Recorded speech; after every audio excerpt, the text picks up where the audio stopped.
time for Sports Sound.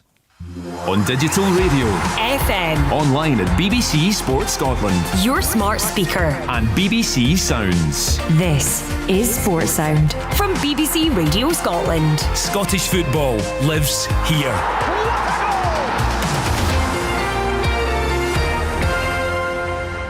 Welcome to Sports Sound with me, Kenny McIntyre. A busy day ahead with a full card in the top flight. Kicking off at Easter Road, it's a midday start for Hibs against Rangers. When that's done and dusted, we'll bring you the remaining 5 matches on open all mics with the option of commentary of Celtic against St Mirren. The big games just keep on coming as ever. BBC Radio Scotland has you covered. And later, we're on the telly, BBC Scotland from 4:30. What a match to kick us off today. Hibs against Rangers. Our team is in place at Easter Road. Scott Allen, Billy Dodds, our pitchside reporter Keridin Idsan, and our match commentator Liam McLeod. Good morning to you, Liam. You can bring us the team news. Bitterly cold day here in the capital, as you would expect. Some real poor conditions across the country. Fortunately, Edinburgh has not been deluged by the snow that I think has elsewhere across the whole of the UK. As far as the Hibs team is concerned, from the one that drew at St Johnstone, despite having the numerical advantage for a good portion of that, just one alteration from it. Hoylett drops out, Gale comes in. So that means it's Smith in goal, Miller, Bashiri, Iredale, the Cadden twins either side with Triantis and Kwon in the middle, Boyle and Campbell supporting Gale up front. To the bench for Hibs, Bursic, O'Hara, Levitt, Amos, McCurdy, Obita, Mariah, Welsh, Hoylett and Milotnikov. Rangers, for the first time this season, Philippe Clement picks the same 11. You can understand why after they put Celtic to the sword on Thursday. So Liam Kelly continues in goal with Jack Butland still unavailable, as is the captain Tavernier. So Yilmaz continues at right back. Sterling, Proper, Jeffrey, Diamonde and Raskin, who will miss the next game having picked up another yellow card against Celtic, so he'll miss the trip to Dundee on Thursday. Cherny, Bayrami and Haji, with Egeman leading the line.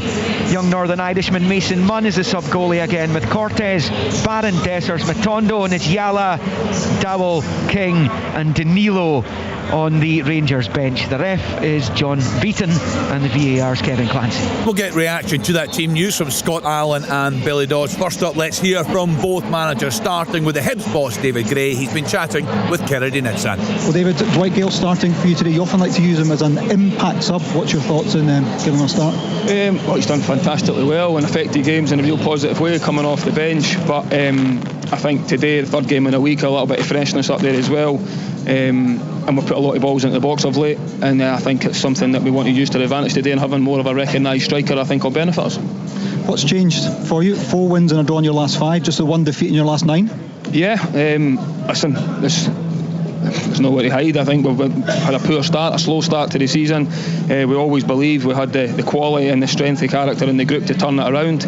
Confidence is a big thing, the turning point of the season, getting that point against Aberdeen and the way the game went was so much more than a point to the boys, and I think we've came on leaps and bounds since then. Performance levels have increased, complete performances as well, from start to finish. Competition for places, players coming in and doing well, taking their opportunity. But the biggest thing for me is just the confidence within the group and sticking together through difficult times and coming out the other side of it. But by no means with the finished article yet at all. We've demonstrated how quickly things can change in a positive way, but we also need to guard against how quickly it can change the other way, so we need to keep moving forward as best we can. It's just the 18 years and a bit since Hibs last had a home top flight league win against Rangers. What do you see in your guys that changes that stat today? What it is an opportunity to change that. It's something I've talked a lot about with this group of players, that when you look at all the stats that have been thrown at us recently in a negative way about history, this group of players can't affect what's happened previously. All we can do is move forward and try and change that in a positive way, and that's always a challenge to the players. It's not the last time since we beat Rangers. That would be the one thing I would always say to the players. We have won in Glasgow, we have won when teams are in the Championship in different situations like that. But that stat is still there for a reason, which is it's a difficult day, so the players are under no illusions of the test that they've got in front of them. But one they should look forward to, one they should relish, and give absolutely everything they can. And if every player can do that, then we'll give ourselves a chance of winning the game. David, thank you. Thank you very much. Cheers. That was his manager David Gray. Let's now hear from the Rangers boss Philippe Clement. He's also been chatting with Keridin. Well, Philippe, is this the first time this season you've named an unchanged team? I don't think so, to be honest. Probably not. Maybe yes. I don't know. It's nothing to do, and it will not be that this starting 11 can play the next couple of games. And I'm also sure that this starting 11 cannot end the game and play a really good game the next 90 minutes. So it's also because of circumstances that players came without any niggles out of the last game, and you need to look every game about that. What is the performance level of the players at that moment? So that's why we have all the information in the club, and we discuss all those things with the players and with the staff. One thing that is for sure, these 11 players were excellent in your last game. What do you need from them today here at Easter Road? Yeah, the same hunger, desire, energy levels, the same quality on the ball also, but in a different way. So Celtic plays in a different way than Hibs, so there are different positions to find space, there are different dangers. So those things that we discuss every time in all the meetings. And it's that consistency of performance you're after, isn't it? Yes, and that's a pity after these 2 last away games. We had consistency for 2 months in a really good way. And you have 2 games where you dominate, where you start well the games, but that we shoot in our own foot by getting goals against that are avoidable. And also the first chance of the opponent is a goal. They get a lot of energy about that. And after we chase the game too much in a rush and not with enough overview. So those are lessons to take with the young lads, that it's not only rushing things, it's keeping overview and keep on repeating, also when we're behind. But of course we don't want to go behind. We want to go in front against Hibs and play a game like that. But the team needs to be ready for all the circumstances, and those are lessons to take. Philippe, thank you. Philippe, come on there. Let's start with Hibs, though. A very good morning to you, Scott Allen. Hibs on a very good run of form, albeit a bit disappointing not to get the win against the 10 men in Perth. Interesting to hear David Gray there go back to a point I've heard many of our pundits make, and that's that draw, that crucial draw with Aberdeen at Easter Road, and that being the catalyst for the change in results. Yeah, there's no question. That night here at Easter Road against Aberdeen, Rocky Bashiri's last minute equaliser ignited this resurgence in this Hibs side, and sometimes it just takes 3 points in a season to kick-start your campaign, and it's definitely done that for Hibs. What about Dwight Gale? We had Stephen McGinn covering the game for us in McDermott Park on Thursday, Scott, and he was saying he's just such a clever striker, and we know he said he probably is going to pack it in at the end of the season, but he brings an awful lot to this Hibs side right now. Yeah, he's a natural instinctive finisher. I think some of the finishes you've seen in recent weeks have been outstanding, none more so than the one against Hearts for me at Tynecastle, when he won the ball back and he's moving across the Hearts back four in that day to then that lovely deft finish into the corner. That shows you the quality he does possess. And listen, I know he's said he's potentially retired at the end of the season, but when you start enjoying your football again, you'll have a decision to make come May. Yeah, he certainly looks to be enjoying his football. He certainly said that the weekend. He may have to reconsider. Hello to you, Billy Dodds. Fairly straightforward for Philippe Clement today in terms of the team on the back of that great performance on Thursday.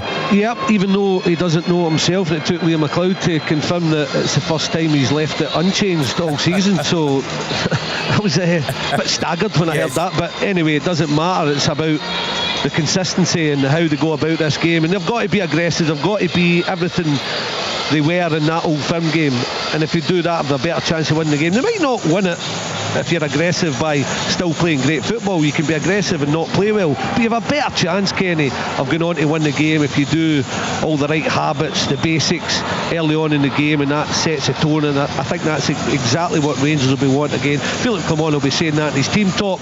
Just go out and do the exact same habits that we're doing in the Celtic game, and it'll take care of itself. Billy, I know you will also pick this out. I picked it out there also in his recent pre- and post-match interviews. Every opportunity the manager's having a wee go, I think, at those who have questioned his changing of the team, the role of the sports scientists at the football club. You know, he's saying that these guys can't keep playing these amount of games.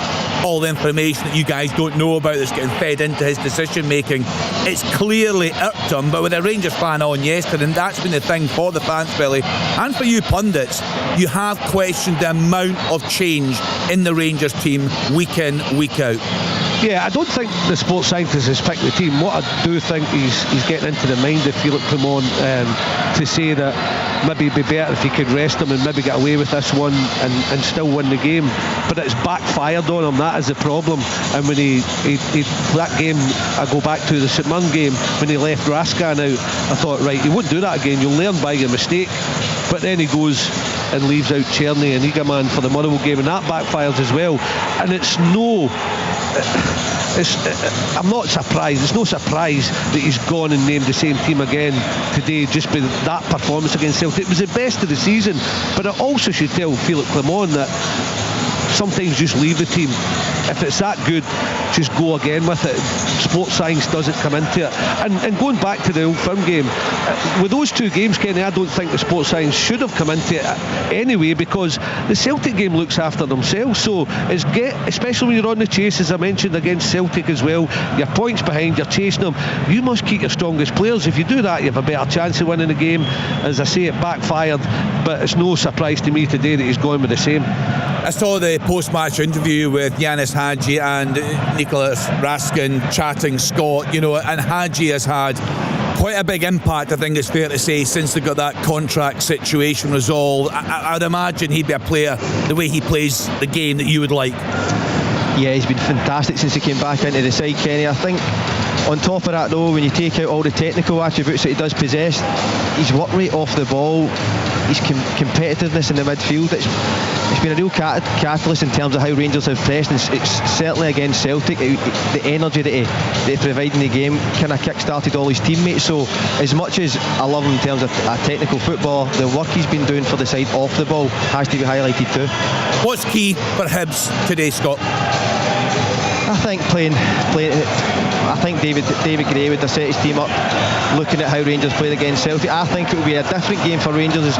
Although Billy says Rangers need to bring that aggression, I think Hibs might sit off the game to try and counteract that and look to catch Rangers on the counter-attack. This is where Rangers have found problems in these away fixtures this season, is when they've had most of the ball, they've struggled to break a side down. So it'll be interesting to see how they set up, but that, for me, I would try and frustrate Rangers early on in the game and then look to catch them on the counter. It's a really good point from Scott Kenny, where this game is going to be different. Celtic, you think comfortable in the ball, Rangers sit off them, yeah, they be aggressive and they nick it and they go on the counter and get their goals.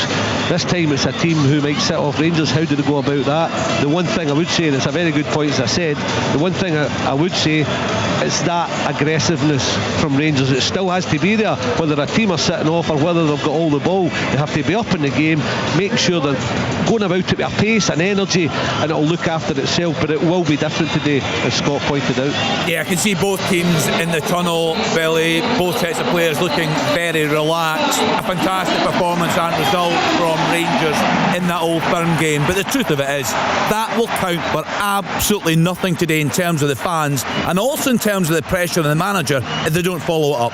Yeah, consistency. They want to see the same again, but you know what, if they don't get the same again, they just need to win the game. It's as simple as that, because if you go and drop points, if you have that good run they were on, then they go and drop points against St Mirren and then Motherwell, and then they were brilliant, fantastic against Celtic. If you go and drop points today against Hibs, you're back to square one. Simple as that. Well, it's a busy old day on Sports Sound. It's time now to sit back and enjoy our first commentary of the day. It comes from Easter Road. It's Hibs against Rangers with Scott Allen, Billy Dodds and Liam McLeod. The sleet beginning to tumble down from the heavens above here in the capital. It's a murky day, it's a bitterly cold day as well. High noon shootout at Easter Road as Hibs and Rangers go head to head here in Leith. Rangers are on a brilliant run in this fixture. It's on the cusp of record equalling, actually. They've won the last 8 successive meetings between the clubs. Indeed, Hibs are without a victory over Rangers in the last 11 games against them, and that dates back to their 3-1 League Cup semi-final victory in November 2021 when Martin Boyle, who's on the pitch out there this afternoon, indeed skippering Hibs this afternoon, scored all 3 of the Hibernian goals. But they are in excellent form, the home team. They were left disappointed not to beat St Johnstone last time out, particularly given Jason Holt was sent off before half-time, but they were on a run of 4 successive wins before that. which was quite the polar opposite to where they had been in the autumn. Rangers' victory on Thursday ensured they didn't go 3 games without a win, as they look to go to within 8 points of the champions and leaders with victory today. Celtic hosting St Mirren in one of the later kickoffs. Motherwell Aberdeen kicks off at 2:30, the others at 3. Here in Edinburgh, Hibs Rangers, Hibs in the green and white, left to right, shooting towards the southern end of the stadium, which is packed with Rangers supporters. Rangers in one of their change kits, the black and dark navy and red, going right to left towards the famous 5N. Hibs kick off, referee's John Beaton. It's back with Lewis Miller, who launches it forward down this near side, and it's cleared by Jefty into the midfield as Czerny picks it up in the centre circle, forward to Egeman. Now with Diamonde out to Ridvan Yilmaz, who for the first time in his senior career started at right back the other day. Didn't look like it though. It was a very good performance by the Turk as Egeman picks up midway inside the Hibs half, up to the edge of the area for Czerny, breaks to Egeman, flicks it to his left for Bayrami, left of the D, to the left hand side of the box for Hadji, level with the 6-yard line, pulls it back, it's blocked. Jefty shoots for goal and it's blocked again.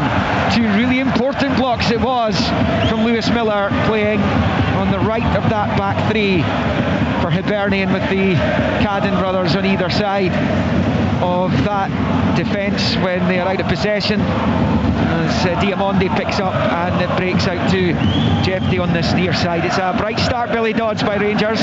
It was, but you know what, Miller was really brave in his blocks as well. So important, because Hadji caught the cross and he got in the way of that, and then Jefty caught the shot, and I'll tell you what, he stood tall, he stood firm, and it was really important for Hibs that they got the blocks in.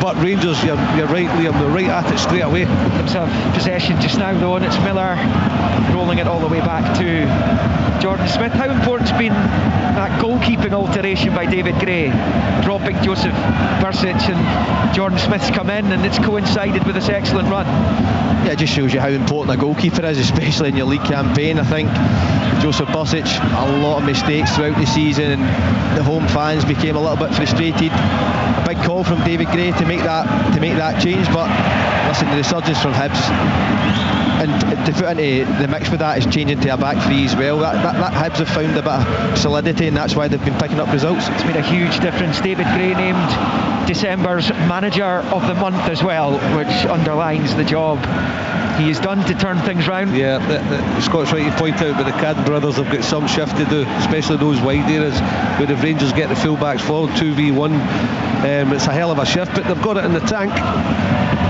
Miller rolling it all the way back to the edge of his own box for Smith, and knock it back to Lewis Miller on this near side. He does look more comfortable, Miller, on the right of the back 3 rather than as a full back, where he'd come in for some criticism. As Iredale finds Bushiri, it's just the one change in the Hibs starting 11 from the other day against St Johnstone's. Lewis Miller gives the ball away under absolutely no pressure at all, after I just praised him for the help, and he's just about done it again. He's given it straight to Egeman. Bushiri bails him out and gets it back to the keeper, and Bushiri telling the Hibs fans to calm down as well.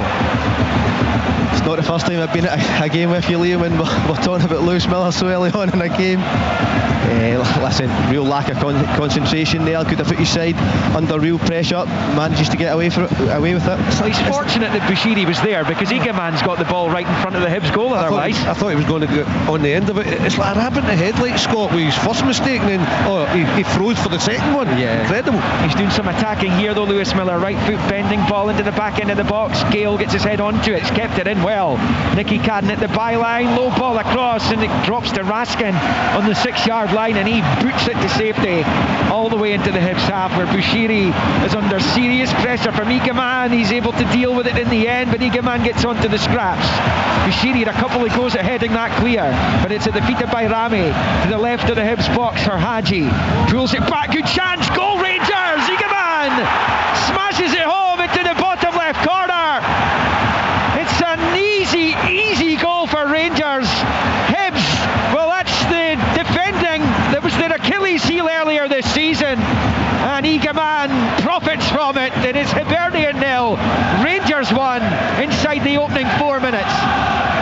You could see right away, Bashiri's obviously trying to calm it down with Miller, but you can see he was worried with Eagleman. He had two strong lads, and maybe just deal with it, head it back to a goalkeeper. He tried to head it back the way. He tried to, not back to his goalkeeper, he tried to head it so he would come out the way and come away with the ball. Eagleman reads it, he's strong, feeds it to Hadji. But I'll tell you what, after that, everything's brilliant. The cross, smashed across the face of goal, and it's not an easy finish. He's got to watch it. He catches it with his left foot, sweet as a nut, and flies past the goalkeeper, and it's a brilliant start for Rangers.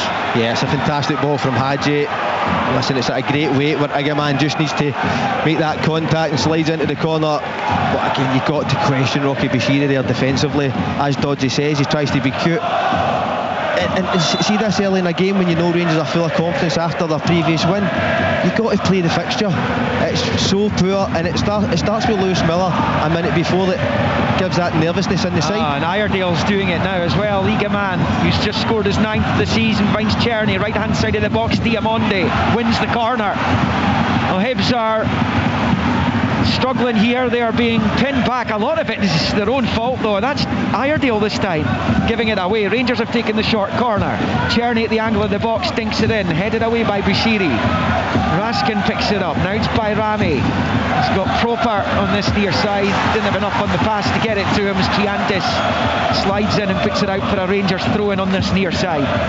But that's the full back three you've named there, and they've looked pardon the pun, rocky, haven't they? Let's be honest. They've brought a real nervousness to the Hibs team, and they've got to calm down, try and get back in the game. As Scott said, just play the fixture, deal with things basic. I think Rocky Bashiri, he was wanting to goalkeeper, then he decided to change his mind. Better just putting the boot through it and hooking it either out to player back up the pitch. He had his body between the player and the ball, so there was a few things he could have done in that situation, but there we go again. Lewis Miller is guilty again, third time in the match, and the match is only 6.5 minutes old. He's given it away, and Rangers have it in the midfield with Diamonde in the centre circle, back to Sterling, then over to the right hand side for Yilmaz, up against the on loan Celtic midfielder Kwon. Yilmaz gets it all wrong though, as he looked ahead of him, and he's knocked it all the way through to Smith. I think he was hoping there'd be a run from Eagleman, he'd be able to take it on in his chest, and it's back with the Hibs keeper, and it's Hibs 0, Rangers 1 if you're just joining us here on Sportsound. Lewis Miller pushing it forward into the Rangers half low ball to Gale. Now down the right goes Chris Cadden, gets away from Jeffrey. Hadji comes in and makes the challenge though, still in plays. It's plucked out of the air again by Chris Cadden. Jeffrey is struggling against him here, still it's Cadden, down he goes, throw in goes Rangers way, and Chris Cadden is arguing that rather than a Rangers throw in, it should have been a Hibs free kick down on this near side, level with the 6 yard line of Rangers. No, not for me, but as I've touched on at the top of the show, and it's Hadji, and he's worked right off the ball again there, showing the desire to get back in and help out Hefty. Listen, Hibs need to settle on the ball, there's no question about that. Yes, it is difficult, Rangers looking to lock on to that team. And it's Hadji, I don't know if you've seen the early starts of the game, he looks to be finding space on the outside of Lewis Miller. Rangers are finding space here. Czerny's got Bayrami away left hand side into the Hibs box, he goes, he's on his right side, he shoots, it's just wide, deflected past. Another chance for Rangers as they look for a quick fire second there, and Nedim Bayrami, had it not taken the deflection, might well have been making it too. Yeah, it's a good block in the end, but it's that space I spoke about on the outside of Lewis Miller. That looks like the place where Rangers can hurt this Hibs side.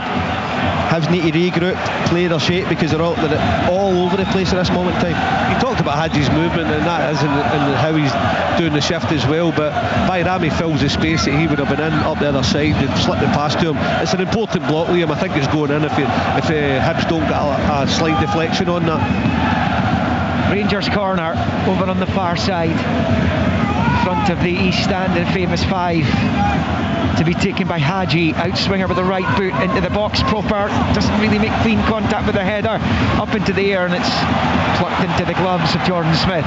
He's looking to try and get Martin Boyle away here quickly. It's a long ball for Boyle, he's found him as well. Boyle has it, brilliant control, now up against Jeffrey.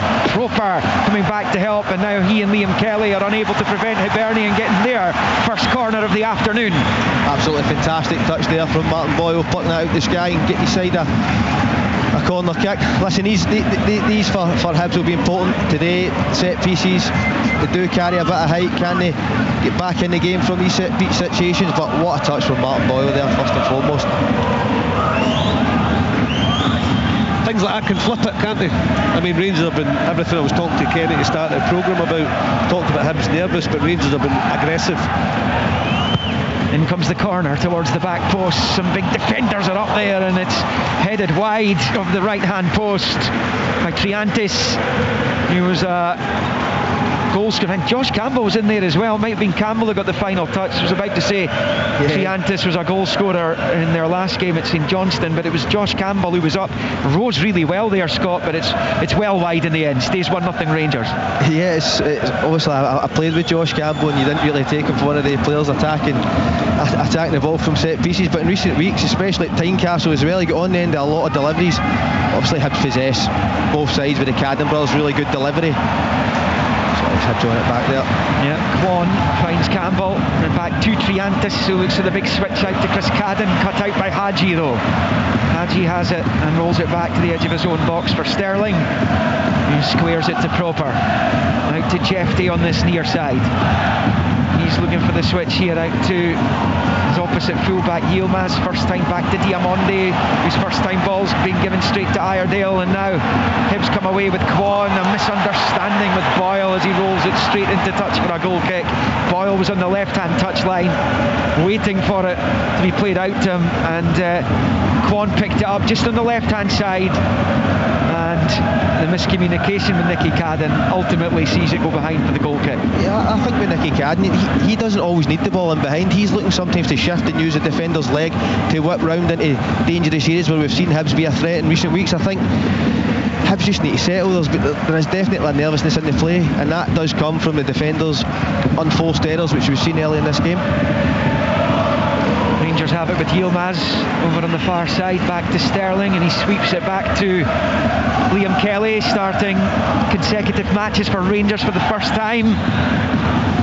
His debut for the club against Dundee before Christmas, and of course has found himself back in the team due to Jack Butland's problem that saw him in hospital last week. Yilmaz with the ball, first time to Czerny, and he's got it first time to Diamonde. He's racing forward into the Hibs box, pulls it back for Egeman. He's on the left, he's now trying to get it onto the right, and it's wide. Another deflection takes it by for a Rangers corner on the left hand side of the goal frame, and it's going to be taken by Hadji quickly. Rolls it low into the box for Czerny. Czerny wasn't set though, blocked by Chris Cadden, and now Boyle's coming away with it. Gets away from Proper's challenge, rolls it right to left of the centre circle now in the Rangers half for Nicky Cadden. Looks up to return it to Boyle, has it right hand side of the Rangers box now. It's a good counter this by Hibs. Hibs captain and number 10 winning the corner off by Rami on this near side as the action flipped from one end to the other. 1-0 Rangers, 12.5 on the clock. Yeah, Martin Boyle again there showing how his speed on the counter attack, which can get Hibs up the pitch, wins another corner. Just beforehand though, that Rangers move all started with a fantastic touch from Reedvan first time. Not an easy ball to deal with. Egeman for me, I thought he was just going to drop the shoulder and get the shot away dodgy, but chop again. Too long, didn't he? Yeah. Nicky Cadden corner from this near side's headed away by Egeman on the 6-yard line and out for a throw-in. Some game though, more open than probably what we thought, but yeah, you're right, it started with Raska and the switch, the Yilmaz touch, the Czerny touch to Egeman. You're thinking what a goal that would have been. Then Hibs go on that attack, as you say, Scott, with that brilliant touch again from Martin Boyle. You'd be surprised if this finishes 1-0, put it that way, the goal coming so early in the match as well. Lewis Miller with a long throw into the Rangers box, looking for Bushiri, headed away by Jeffy. Chris Cadden gets a touch onto it. Diamonde's won it back. Egeman could perhaps get Václav Czerny away as he rifles it forward first time. Czerny wide on the right hand side. Hibs trying to scamper back. Czerny scampering into the penalty area, rolls it across, and it takes a touch on its way through to Smith. The target of that ball from Czerny was by Rami. He's got his head in his hands because but for the touch he may well have been there with a chance to rifle home. Yeah, I actually felt Hibs defended that situation well. It looked at one moment it was going to be three against one, but to get back in, Jack Iredale just obviously delays and allows his Hibs teammates to get round about him, and he can't get a clean shot away. Vladislav Černý. They did in the circumstances, didn't they? Because they were open again after being up the field for a set piece, and I thought Rangers had got him here with that first time Eager man ball to set Černý away. So 1-0 to Rangers here in the 15th minute. To come later, 2:30 Motherwell against Aberdeen, and then 4 games kick off at 3. Celtic St Mirren, Dundee United Hearts, Kilmarnock Ross County and St Johnstone Dundee. Sports scene highlights of all these matches at 7:15 on the BBC Scotland channel. Rangers have it with their goalkeeper Kelly. It's not a great ball forward though. It's collected by Kwon in the centre circle. Rolls it to Nicky Cadden to his left, into the midfield for Campbell. Back to Triantis. To the left for Kwon. To the right of the centre circle for Miller. Turns it out to Chris Cadden on this near side. Hibs number 12 knocks it forward to Triantis. Good play initially by Triantis, but he slips and it's easily away in the end by Jeffrey. Pass away by Rangers is read by Hibs though, and it's picked up on the left hand side. Chance here perhaps for Nicky Cadden. Rolls it back to the edge of the box for Triantis. Goes back to Kwon. Little spin away from Černý. Then out to the left hand side. Hibs have 4 waiting for the cross. Boyle tries to meet it, not quite. Only a couple there. Dwight Gale made the move to the front post too, but neither of them could make clean contact, and Rangers are able to clear their lines, and it stays 1-0 to the visitors. It's brilliant from Hibs there, finally getting their foot on the ball, making some passes, and it's that cross we spoke about for Nicky Cadden. He just needs a half a yard and he uses Ridvan's leg to whip round into a real dangerous area. A real positive for Hibs, Nicky Cadden, for me. That the delivery is unquestionable how good it is. Dwight Gale and Martin Boyle both know what's coming, so they can make the run early, which is a huge advantage for Hibs. The right connection, they probably score. It's a brilliant ball, but there's a real, although they're nervous at the back, there's a real authority about Hibs because the results have been getting. They've taken on to this game where they're passing there, probably 5 or 6 passes was brilliant, really good to work into that wide area for that cross. Just before that pass, they plays well. Jack Iredale on the front foot, obviously intercepting the pass. Wee things can change the swing of the game, and it's looking as if it's going the way Hibs want to respond to obviously going to go down. Well, we heard Philippe Clement before the match. We heard from the Hibs boss David Gray as well. He was asked about the fact that Hibs haven't beaten Rangers in a top flight game here at Easter Road since 2006. He was playing that one down. It was Chris Killen scoring either side of a Philip Shibo goal. Killen and Bardsley would also be sent off as Tony Mowbray inflicted a first defeat as Rangers manager on Paul Le Guen. That's how long ago it was. As David Gray rightly pointed out, they've beaten them in the Championship here since then, and they've had 4 successes in Glasgow. As Diamonde turns and knocks it through to Bayrami, who looks to be onside. Right hand side of the box, Bayrami looks up at the goal. His shot is saved by Smith at the near post. He had Egeman making a move just to the right of the penalty spot as he goes behind for a Rangers corner. Incredible pass from Diamande there, the vision. Listen, I don't know if he was onside or not, but the vision to see that pass, Rangers in full confidence, is definitely going forward, obviously coming off the back of that Celtic game, but that was a ridiculous pass from Diamande. He was onside. Yeah, I think he was onside. Yeah, I think he timed it well, but brilliant pass, you say, Scott, and then he did the right thing because he's no support, drives in at the angle. I'll tell you what, the goalkeeper did well, he stands strong, Jordan Smith. Černý in swinger with the left boot. It's not the worst delivery. It's flicked away on the 6-yard line by Miller. Out to this near side and picked up by Diamonde. Lays it off for Bayrami. Digs it back out towards Diamonde. Back up the line and then infield to Yilmaz. Takes a touch, looks up at the box and bends it into the area. Beats everyone, but it will pop out to Černý. Right hand side of the Hibs penalty area. Onto the left foot. He shoots and he forces the save from Smith with the low drive. Good effort by Černý. Got plenty behind that, and the goalkeeper probably had a few bodies in between him and the ball and did well to get down low and make the save. Rangers though with another corner. Another big save from Jordan Smith there. Černý, you know, obviously on that favoured left foot of his, he's looking to get inside and hit that shot, maybe the far post, but he goes for the low drive to the near post, and Jordan Smith meets him with a great save. Rangers' latest corner, outswinger from Hadji this time, bullet header away by Miller. Černý has it, plays it infield to Yilmaz. Square ball to Diamonde, looks up at the Hibs box, decides to play it to the overlapping Bayrami, level with the Hibs penalty spot now, inside the box, delicate ball in, the header's in! 2-0! Igaman again! Smith got a touch but couldn't keep it out. Good play by Rangers down the left as Igaman's header finds the net eventually, and he's into double figures for the season. And Rangers, with this renewed belief and energy, have taken a 2-goal lead in Leith. Hibernian 0, Rangers 2. I told you wide areas is so important for Hibs, playing a 3-5-2 system, and you know it's Bayrami, he's brilliant at it. When Hadjik is in the pitch, he fills the wide area. 2v1, far too easy, lovely pick out, it's a great header. Smith nearly gets it, it's a full palm on it, still ends up in the net, but it's brilliant play from Rangers. But down wide areas, Hibs are really suffering. And that's the thing, Dodgy, if you are going to allow Rangers to cross the ball in for the areas, you've got to defend the box better. Igaman's free.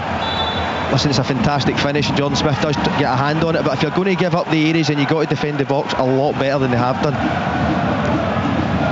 Well, you can clearly see what a 3-0 victory over the champions has done to this Rangers team. And Hibs have it all to do here. The one good thing for them is there's still so much of the game still to go, but they are in a hole here. Not lost for a little while now. Hibs staring down the barrel, but it's a loose one by Rangers at the back. Campbell at the edge of the box, now it's Boyle, right hand side of the box, pulls it towards the back post area, and Yilmaz nicks it away from Cadden. Nicky Cadden behind for a Hibs corner. That's for as poor as Hibs have been defensively to Rangers counter-attacks, they look a real threat when they get anywhere near the Rangers back four. Martin Boyle again, a lovely ball across, teasing cross, and Nicky Cadden just can't quite get it at the back post. But there is goals here for Hibs, no question about that. They look a real threat going forward. Middle to front, really good defensively, as poor as it comes. And comes the corner, and the header's over. I'm not sure Triantis knew too much about it. It's bobbled off a Rangers shirt last, and behind for another Hibernian corner from that far side. The Hibs left as they attack the goal to the right. They trail 2-0. They need the next goal. Yeah, they do, for sure. Martin Boyle there with a fantastic ball in. They look to go on the end of one of them now. Second chance for Boyle, and it comes towards the back post. Not as good this time, and Liam Kelly clutches and holds on. 2 clean sheets in his 2 Rangers appearances for Liam Kelly. He'll be desperate to add a third today, and that was a good claim by the goalkeeper.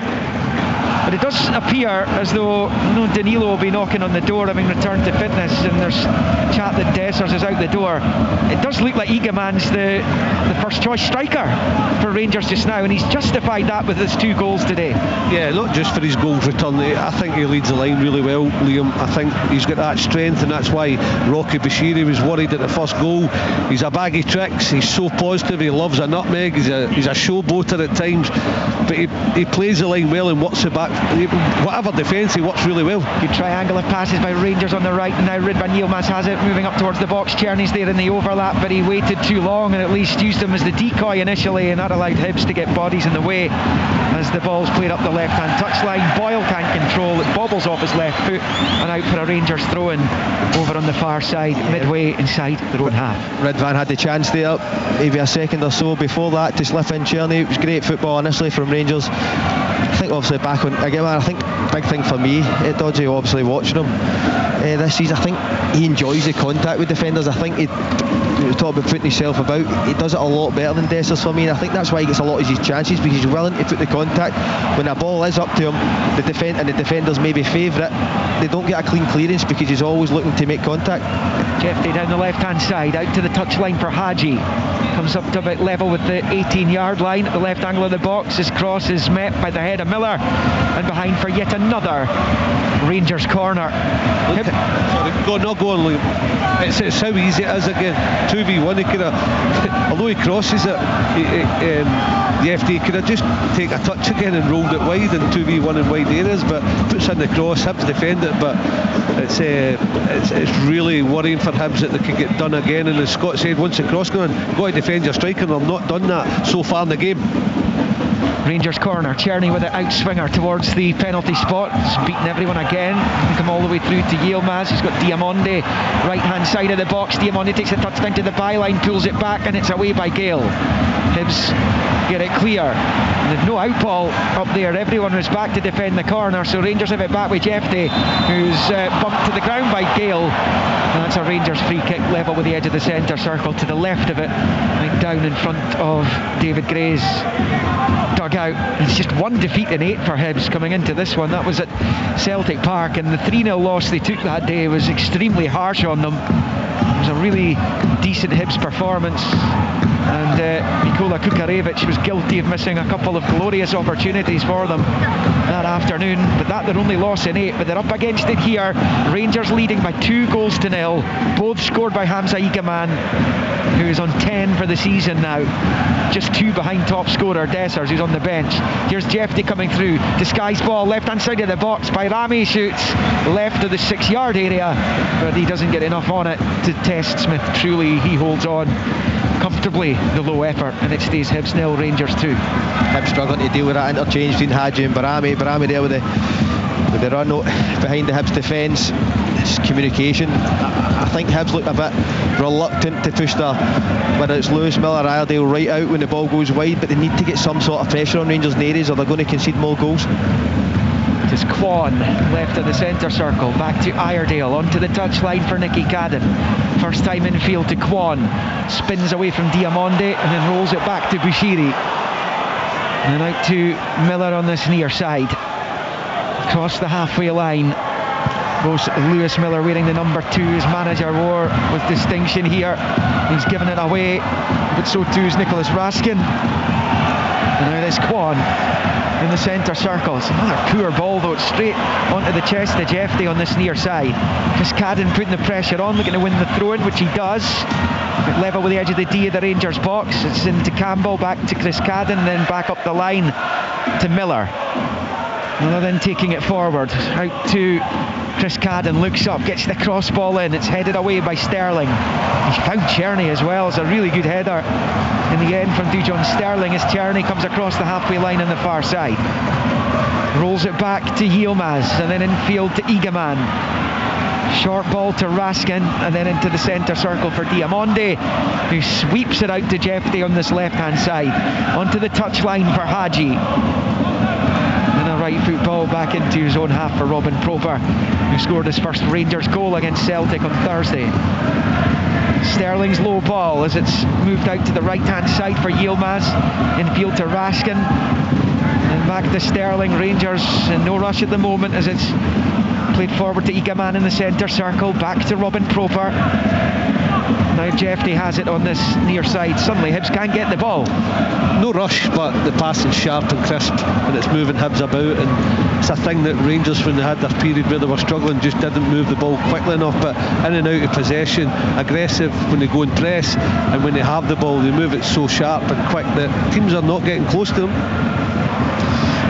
I mean, when you compare and contrast the passing and the movement from Rangers here and against Celtic, and those two performances against St Mirren and Motherwell, it's astonishing. So pedestrian in those two games in Paisley and Lanarkshire, but they've certainly upped the ante. Yeah, but it just shows you a result against your fierce rivals, the confidence you can take from it as a group.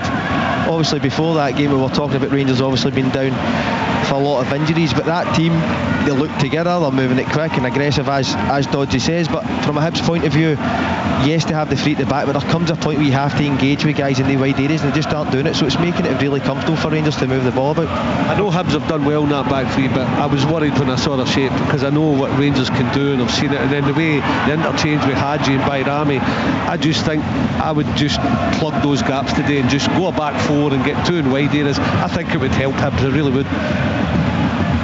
Well, it would stop the threat that Rangers are obviously posing to Hibs in this first half. That is the glaring area where they can get joy against this Hibs side. So come half time, David Gray tactically might change it. Hibs need to find a way back into the game, whereas Rangers, they don't need to go for broke for another goal at this moment in time. They can rest with the ball as they're doing at this moment in time. Another glaring area for Rangers is the fact they've dropped points in 6 of their 9 away league games this season. That's why they're so much in arrears at the top of the Premiership. As it stands, they get it back to 8, and they've still got a lot of work to do if they're going to push Celtic across the season, be it they did on the afternoon on Thursday. Bayrami knocks it off Campbell, and out for a Rangers throw-in on this near side, just inside their own half. Jeffrey in front of his baseball cap-clad manager Philippe Clement down there. Jeffrey pulls it back to Proper. It's more rain than sleet, I think, that's coming down, where it's pretty poor conditions out there for the players. Maybe they prefer the slick surface. I suppose these two guys to my right would have preferred the surfaces as they are, given probably as attacking players it makes your job perhaps a little bit easier and a bit more difficult for the defending side of things. Yeah, listen, the pitch looks perfect to me. Obviously getting that weight of pass right. Hibs in midfield, to be fair, they have been a bit sloppy with some of their passes, a bit careless. If you're on the front foot and that ball zipped into you, you can open up better on your first touch away from the defender and at each other's back fours. 2-0 Rangers, just about to move on to the half-hour mark. It's Nicky Cadden with a free kick into the Rangers box. Comes off Campbell's head, goes back towards his own goal, finds Kwan. Out to the left for Nicky Cadden again. It's probably Nicky Cadden's worst cross of the season, and a season of excellent crosses as he puts it up high into the away fans in the south stand, and it stays Hibs 0, Rangers 2. Yeah, Monday did well to put him under pressure. It was no easy one from deep as well. It was probably 35 yards out away in that left-hand side, and just gets across all wrong, as you say. He's had one really good one in this game, but not enough. They can't get the ball to their wing-backs because Rangers have so much possession. Rangers away day blues goes back into last season as well. If you take the entirety of last season into account, they've dropped points in 13 of their last 29 away league games. You don't win the league if you spill points as often as that in away matches. You don't, and although it's different times of the season, it's very similar when you look at those St Mirren and Motherwell results just a couple of weeks ago, and then you look at what happened to them last year when they went to Ross County and then Dundee. Those were the away games that really killed Rangers, and it could do this season again. Yeah, because they're matching Celtic as far as accumulation of home points is concerned. Nicky Cadden was on the receiving end of a pretty tough challenge. There's a little delay going on here just to check for a possible red card, which has got the Hibs supporters excited. So there is a little bit of a delay, but that check is complete. It's no red card. So the game will continue without that. It was a robust challenge by Diamonde on Nicky Cadden, and studs were on the ankle, but no red card. In comes the free kick, right hand side of the box. Miller heads it towards Campbell. He turns and shoots. It's blocked. Bushiri's in there. Bushiri lays it back to Boyle. Goal! Oh, Martin Boyle's brought this game back to life big time. 32 minutes played. Bushiri did so well there. Turned it to the left for Boyle, who hammers it into the bottom reverse right corner. And it's game on again at Easter Road. Hibernian 1, Rangers 2. We spoke about the set pieces for Hibs and how important they can be to get you back in the game, and it's proved so. The diagonal to Lewis Miller, who in fairness is really good at attacking that ball from that area, back across Rocky Bushiri with a lovely set pass for Martin Boyle. Checking an offside here, Scott. Just you continue and I'll let you know how that goes. A lovely deft touch from Rocky Bushiri, unexpected right enough, but to Martin Boyle, who for me has been a real threat for Hibs in this first half. Managed to get another goal for Hibs, fantastic. Well, you'll hope that he's got another goal for Hibs. It would be his 7th of the season, but they're checking for a possible offside earlier in the move, just after the free kick was taken. Maybe Bushiri coming back the way. I thought he was going to flick it on because there was a Hibs player behind him, and he does it brilliantly. Brings it down well. Goal's good. There you go. They needed it. The next goal was so important. We've been here so many times. Teams with a 2-0 lead, they get a third Rangers and in cruise control, but Hibs get right back in it. Bushiri does ever so well, as we said. Thought he was going to flick on with his head. He doesn't. He brings it down, shows composure, rolls it to Boyle, and it's a brilliant finish on his left foot. Angles it away from Kelly into that far corner. Well, we knew it wasn't going to finish 1-0. We knew that. You did say, yeah. An early point. It just shows you how important set pieces are, though, in these type of games. Whether that's first contact or second contact, Hibs obviously surrounded the Rangers box and managed to get back into the game through that route. Diamonde to Czerny wins the throw-in for Rangers on the far side, midway inside the Hibs half. So Hibs back in the mix here. I'm saying that as the set piece king sitting next to me, Billy Dodds. Aye, a long time ago. Very long time ago. Long ball from Iredale up towards halfway. Sterling control, the ref allowing Rangers to play on here. Hibs felt they should have had a free kick, I think perhaps for handball against Sterling. It's Rangers who have it with Jefty back to Raskin and then out to the left for Jefty again. Low ball back to Raskin, who's skippering Rangers again today in the absence of James Tavernier, and the job Yilmaz is doing on the far side, and it looked like Yilmaz might be out the door a couple of times over the course of the last couple of windows. There was talk about him potentially leaving this month as well. I know they've let young Robbie Fraser go to Livingston on loan just now, but Tavernier might struggle to dislodge Ridvan Yilmaz if he continues to look as comfortable as he has done over on the right hand side of the Rangers defence. Anyway, it's going to be a throw into the visitors on this near side in front of the Hibs technical area, but David Gray, Scott, will be absolutely elated that they've managed to hit back, because actually their reaction to losing the 2 goals has been pretty good. Yeah, it has. Listen, I felt Hibs obviously from the first half, they have been poor defensively, but they have looked a threat. Wiegeman was almost onto that there. I think he might well have been coming from an onside position as well, as it was threaded through to him, but Smith reads it, comes to the edge of his box to claim. A real open game, haven't we? And it's enjoyable, and you were right to point out, Scott, we thought Hibs might sit in, but because they're at home, they've maybe been forced to attack, they've been in good form, so they're going to have a go. That's suited Rangers at times, but Rangers creating chances, but you always felt next goal crucial, and they're right back in it. Raskin, long ball looking for Czerny, but again it's too close to the Hibs keeper. Smith bowls it with both hands out to the left hand side for Nicky Cadden. Now back with Iredale on the far side. It's not a great ball out of defence though by Iredale, straight to Yilmaz. Now Diamonde out to the right hand side for Czerny, attacking the Hibs box. Iredale redeems himself slightly by making the block and putting it behind for a Rangers corner. It is Hibs 1, Rangers 2 here. We're in the final 10 minutes of the opening 45. Although Iredale gives the ball there, I'm looking at him there on the ball looking for... He's in a position where he's looking at his teammates' body language of who really wants the ball there. Con was hiding behind someone. I think it was Nicky Cadden wasn't really in a position to receive the ball, so it was all he could actually do at that moment in time. But as a player, you can tell off a player's body language if they really want the ball. Con has got to give him an option there. There weren't many options, that's for sure. Out swinging corner for Rangers into the box. It comes allowed to bounce, but Hibs get away with it. Breaks to Bayrami, back to Yilmaz. Scuffed effort towards the box is cut out. On this near side, Bayrami gets back onto it after a poor touch by Triantis. Breaks to Bayrami again from Proper, level with the penalty spot. Pulls it back the edge of the box for Czerny, who couldn't resist the shot. And it's high into the famous 5 stand, and it stays Hibs 1, Rangers 2. Yeah, he was always going to hit it, wasn't he? And the one thing he had to do with this surface and these conditions is keep it down, use the surface, skid it along the ground, see if it takes a deflection, a mistake. But when you sky like that, there's no chance of scoring a goal. Jordan Smith to take. As I said, Rangers back in action during the week. They are at Dens Park on Thursday, 8 o'clock kickoff. Live on Sportsound. Wednesday, it's Kilmarnock, Motherwell and Celtic Dundee United as clubs play their games in hand. Hibs have it.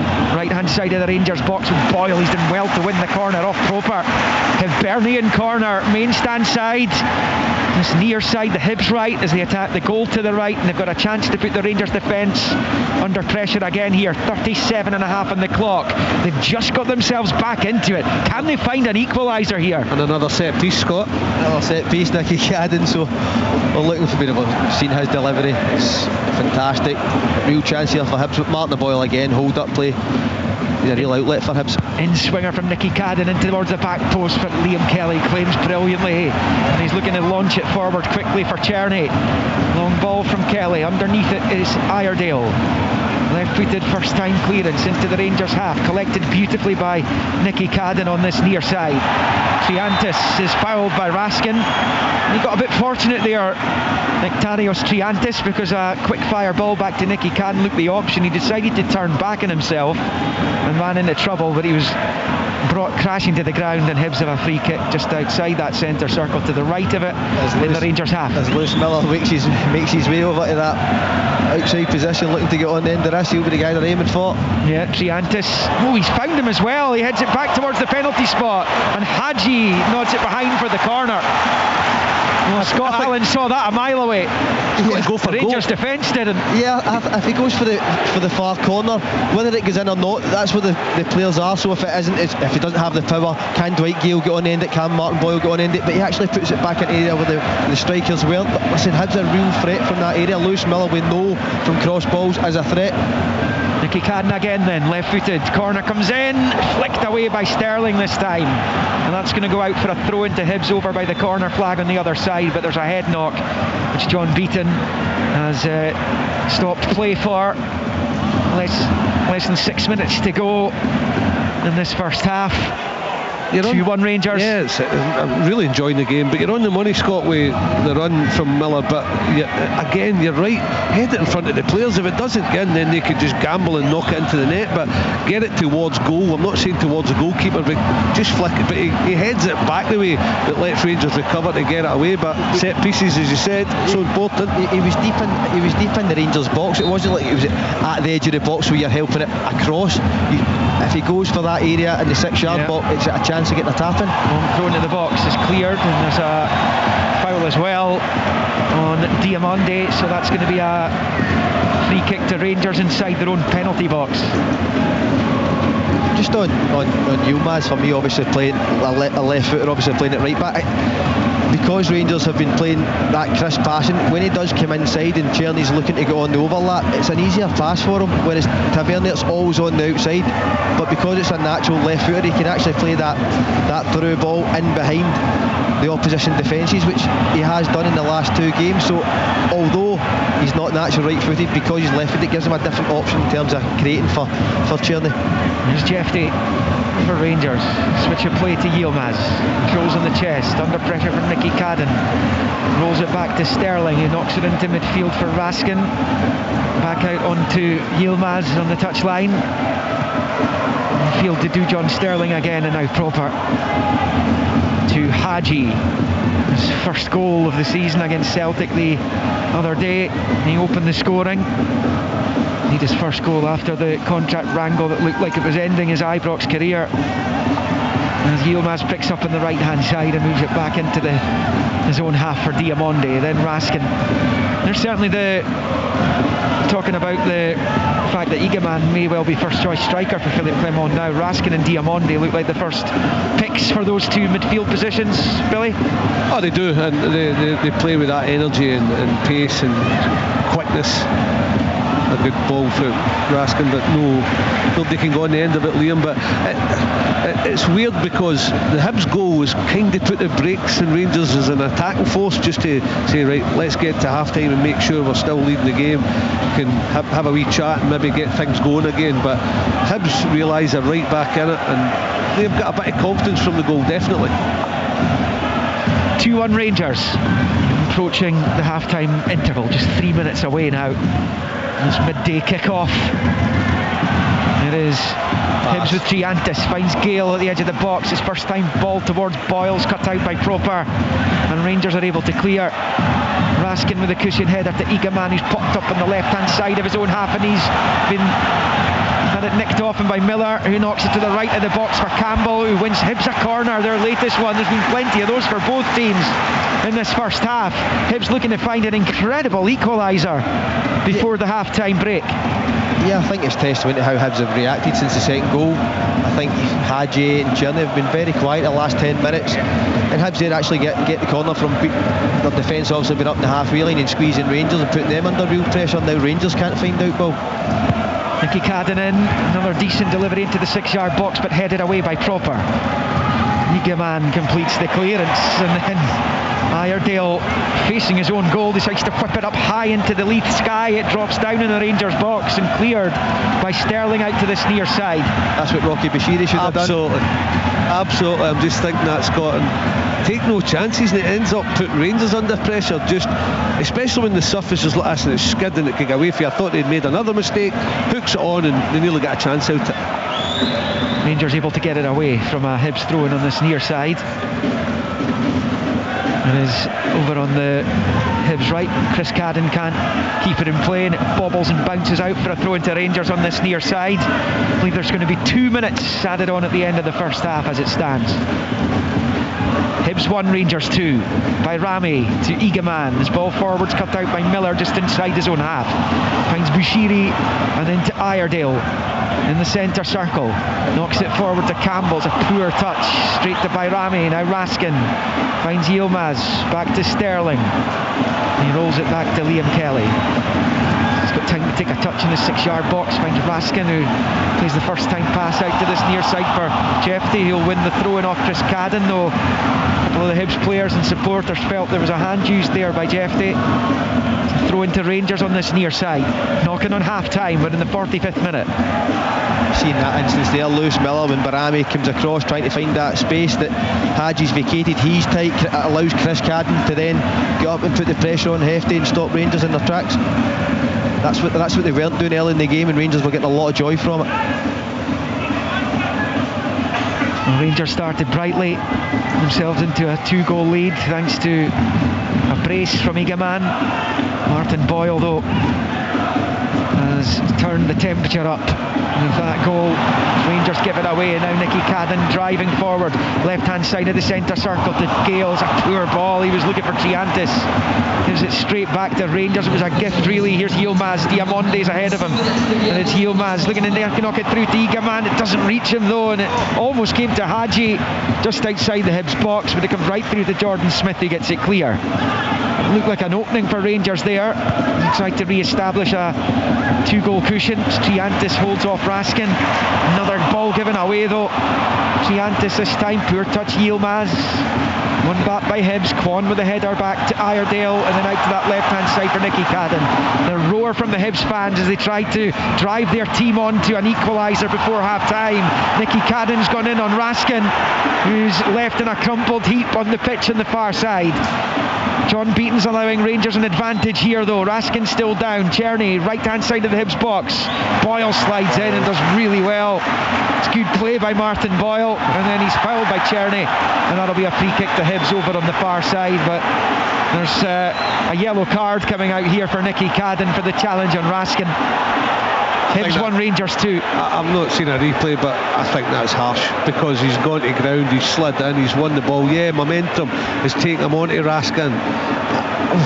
I'd be angry not getting a yellow for that. He just overruns it, doesn't he? And just a quick one there, mean dodge of a laugh there when Martin Boyle obviously doing the work for the team back in that full back area. As soon as he took that touch, you knew he was going to cut across, and as soon as he felt the contact go down, using all his experience to buy Hibs a full.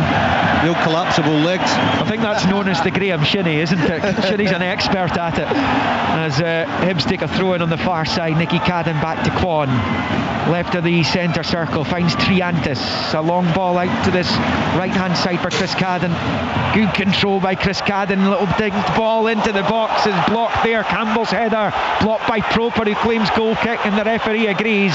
No corner. We've played the 2 minutes that were added on at the end of the first half. So it's looking like Rangers will continue to lead this match at the break, but they're very much in a match here. That's definitely game on now. It's been a fantastic first half.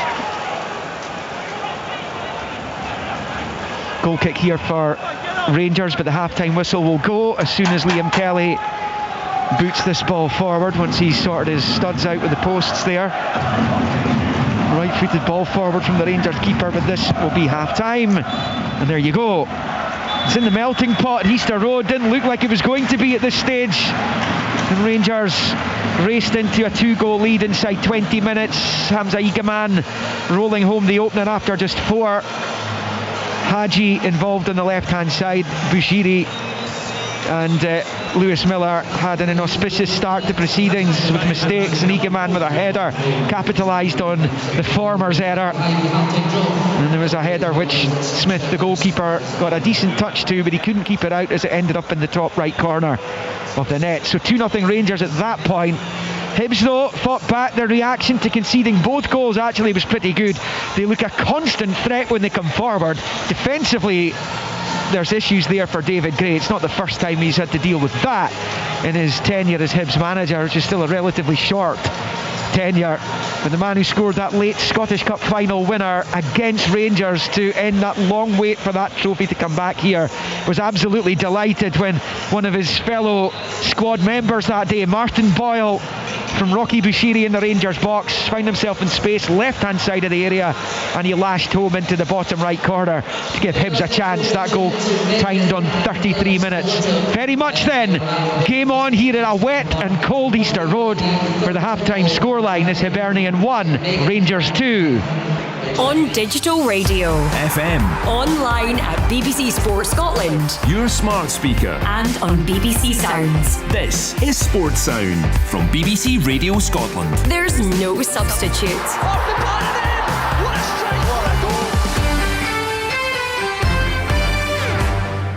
On BBC iPlayer and Sounds. When I was young, I was ferocious. A new documentary and podcast look at the life and career of Sir Alex Ferguson. I think he's the best manager of all time. Everything he touched was successful. That passion and desire to win. Just how did a boy from Govan go on to become one of the most iconic managers in the game? We don't only build boats on the Clyde. He controlled everything. Ferguson was every department. The minute I entered into it at 32 years of age, I couldn't fail. The story of one of football's true sporting giants. Sir Alex. Watch on iPlayer. Listen on BBC Sounds.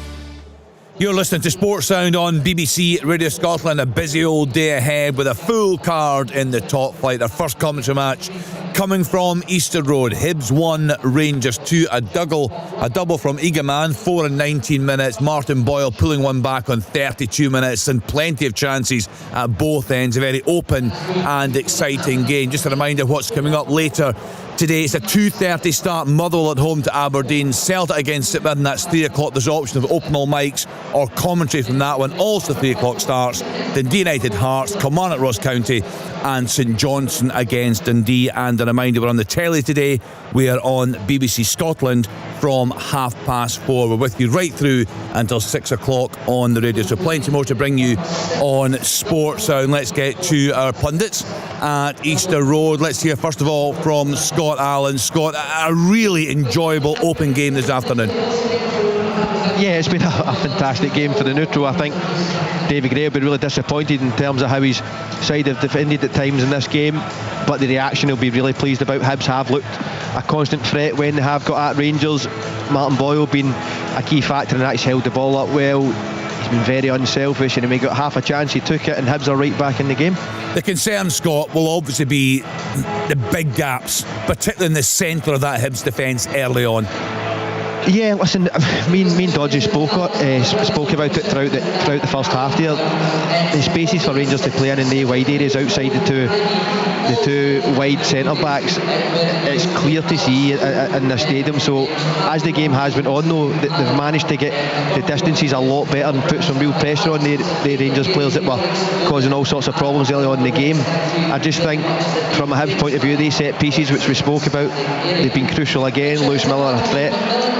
But the problems that Hibs do have at the back, there's always a chance that they might just give a goal away, and that's absolutely what happened to Rocky Bushiri. He's got to defend a lot better, but David Gray will know that. It's a big January coming. There is already outgoings for Hibs, and I wouldn't be surprised if Hibs maybe get 1 or 2 in that area to improve the side.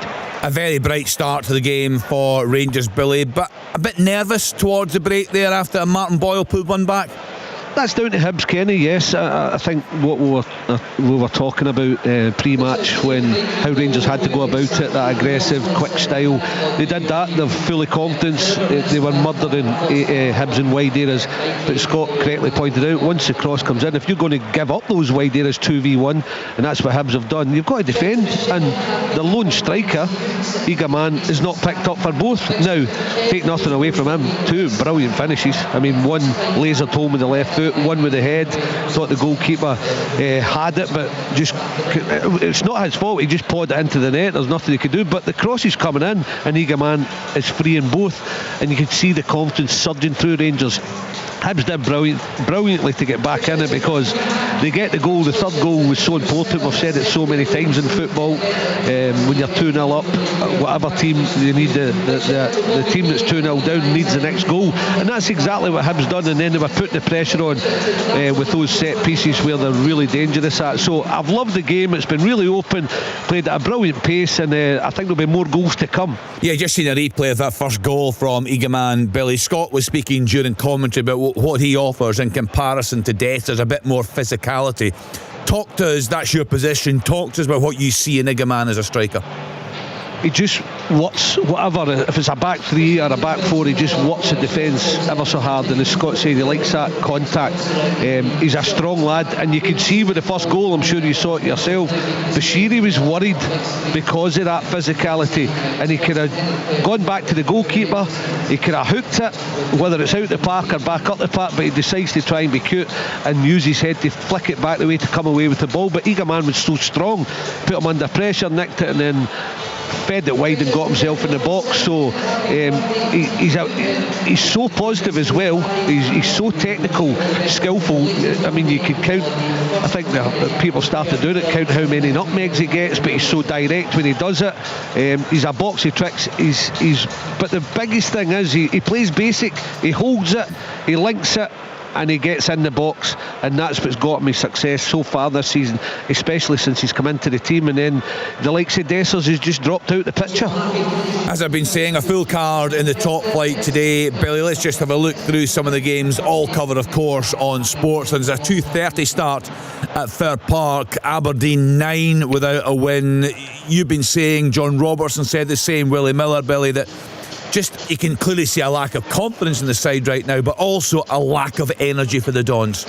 Yeah, and they've got to find it from somewhere. It's a bit like Rangers with the two results against St Mirren and then Motherwell. They found an energy against Celtic. Aberdeen have got to do the same. They might not play well in the game, Kenny, that's my key point. But if you've got that energy and that speed, whether aggression, whether you're pressing the ball or whether you're moving when you're in possession, even if you're not playing well, you tend to get better results because you're just going about it with the right attitude. That's what Aberdeen have to find. Momentum grows both ways. They got it at the start of the season when they couldn't lose a match even when they weren't playing well.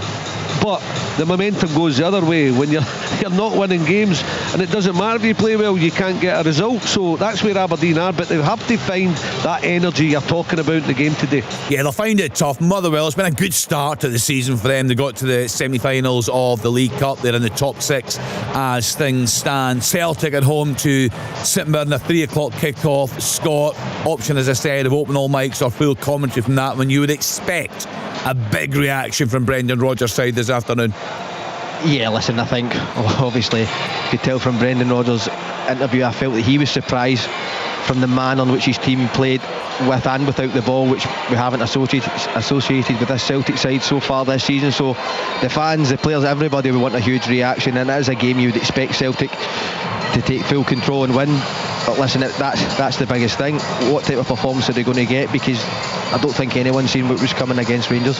No, and St Mirren, there's a lot of St Mirren fans saying that was their worst performance of the season down at Rugby Park. Moving on to Tannadice, Billy Dodds, Willie Miller will be there for us. Dundee United at home to Hearts. United have got to be one of the stories of this season, and as a fellow manager, you know how tough it can be. You'll be delighted, I'm sure, for Jim Goodwin, because he took a lot of knocks over the past couple of years. He's come through tough times, hasn't he? Yeah. And even when he was winning the championship with Dundee United, there was a few grumbling, and I think it's a brilliant mindset to have, where you go and find a formula to win games, especially when you step up a level to the Premier League, and that's what his team have done, and they've grown with momentum. They don't play, and this is no slighting Jim and his team, they don't play out and out open attacking football. They are hard to beat.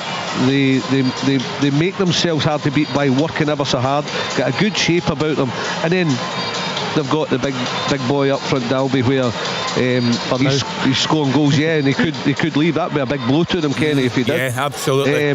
But they find a way. They've got that balance of defending properly and taking whatever chances come their way, and that's why they're on this run. Yeah, Jim Goodwin was saying the other day, he said, look, of course we're trying to get a deal done there, but the problem now is with this success, there will be other clubs interested in him, so hopefully they can get that deal done. Up against a Hearts side, a very important win for them against Motherwell. 2 fantastic saves from Craig Gordon right at death. They're 5 points clear of St Johnstone at the foot of the table. Kilmarnock, Scott, they're at home to Ross County this afternoon. Kilmarnock very good against St Mirren. County at last finding a bit of form on the road, so that could be a tricky challenge for Derek McInnes's side today. Yeah, it could be. Obviously County putting the back-to-back away performances just before that was obviously such a long time that they had done that, but they do have players in their side who can hurt you. But I do feel Kilmarnock, a lot of young players well. Fraser Murray's come in, been on great form. I like the striker. I just think Derek McInnes, it's a game where he goes and wins today. Ross County, yes, it was a great performance away to Aberdeen, but I would expect Kelly to come away with that today. St Johnstone, bottom of the table. They are at home to Dundee this afternoon. Billy, we've had a lot of our pundits saying they've got quite big concerns for Saints right now. With a St Johnstone fan join us in the programme yesterday, he shared these concerns. It's a worrying time for them, isn't it? Yeah, when you're 5 points behind at this time of the season, you've got to start worrying. What I would say is, and I'm sure all St Johnstone fans will be the same, it's probably a better attacking brand of football, but it's left them so exposed at the back. And I talked about the balance with Jim Goodwin, defending properly, taking chances when they come their way. I think St Johnstone, Simo Valakari's maybe got to have a look at that and maybe think, right, let's just be a bit more solid to beat, and we'll still maybe create a chance or two within the game, and hopefully we can take them and win the game, get 3 points and get some confidence going. But when you're down there playing attacking football but exposed and you're losing games, the confidence drains, Kenny. Simple.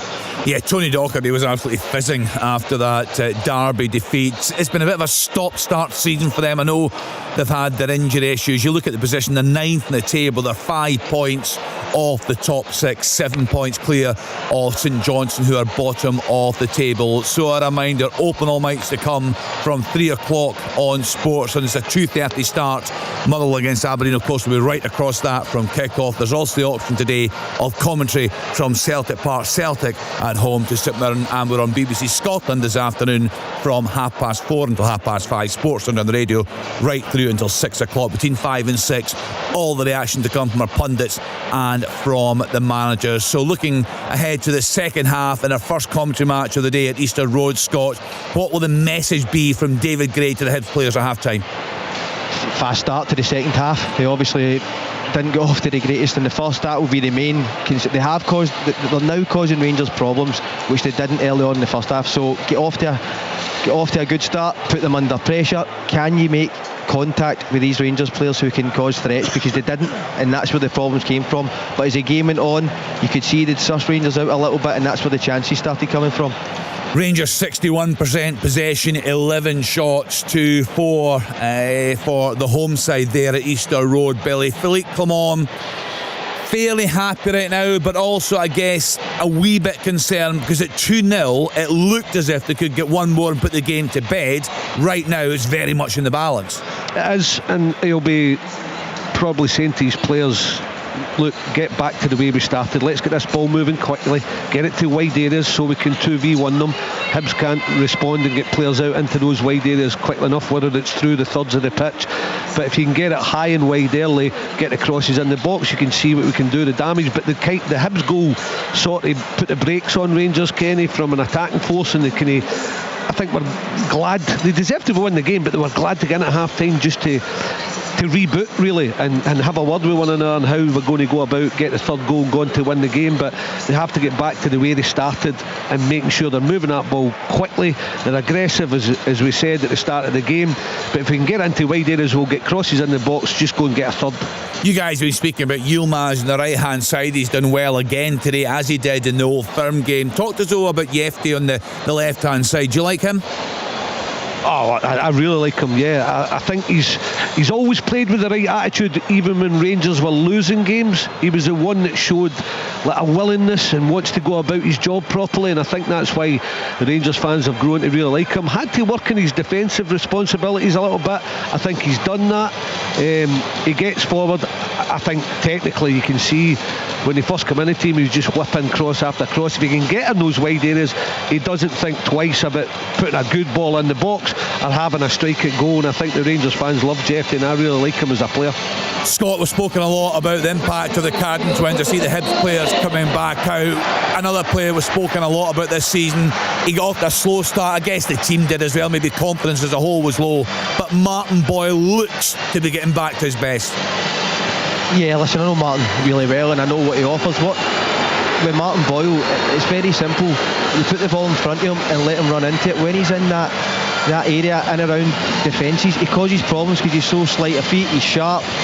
As me and Dodgy spoke about in commentary, he's looking for contact. He might go down sometimes, but because defenders are scared of him, you have to get him in the areas. Earlier on in the season, whether it was the shape or just in terms of the confidence of the team, he spent most of his work in his own half. When you get him in opposition halves, he will cause problems because he can finish as well. He's a major threat. Let's get back for second half commentary. Hibs against Rangers with Scott Allen, Billy Dodds and Liam McLeod. Rangers will kick off the second half. They do so just now with Bayrami pushing it back to Raskin, going left to right in one of their change kits. The dark blue and red, Hibs in their green and white, and Hibs shooting right to left towards the famous five end, as they tend to do in the second half of matches here at Easter Road. The floodlights are on. The rain and sleet continues to fall down on the pitch. Just looking quite bare in some parts. The players not letting that affect them at the moment, as the long ball forward there from Iredale comes all the way into the Rangers box. Proper digs it out and finds Jeffrey. No changes for either team at the start of the second half. So Hibs with Smith in goal, Miller, Bushiri, Iredale, Chris Cadden, Triantis, Kwan and Nicky Cadden, Boyle, Gale, Campbell. For Rangers, it's Kelly in goal, it's Yilmaz, Sterling, Proper, Jeffrey, Diamonde, Raskin, Cherney, Bayrami, Haji and Igaman, who's got both their goals. Boyle got the Hibs one. 2-1 Rangers, who have the ball on this near side. Cherney infield to Diamonde. As far as Hibs are concerned, they've won as many league games in their last 5 as they did in the previous 24, which is astonishing as they try and fight back in this one. But it's Rangers who have Cherney right hand side of the box, level with the 6-yard line, challenged by Nicky Cadden. Cherney rolls it back to Yilmaz. Now Diamonde shoots at goal, takes a nick off Iredale, but Smith will come and claim onto it. That's quite damning, that, Scott, isn't it? That Hibs statistic that they've won as many in their last 5 league games as they did in the previous 24 going back into last season. Yeah, it's incredible really. I think that's where all the frustration has been vented from, the home support over the last year or so, why there's been a change in managers time and time again. So finally, I don't want to jinx it, but Hibs look as if they're on the right path, they're on an upward trajectory. David Gray has been showing patience and he's managed to turn this side around. It's going to be interesting to see what both these clubs do in the transfer market this month. The winter window opening a few days ago. It's Robin Proper for Rangers, left of the centre circle, just switching it to the right of it for Sterling, who finds Yilmaz on the near side onto the touchline for Cherney.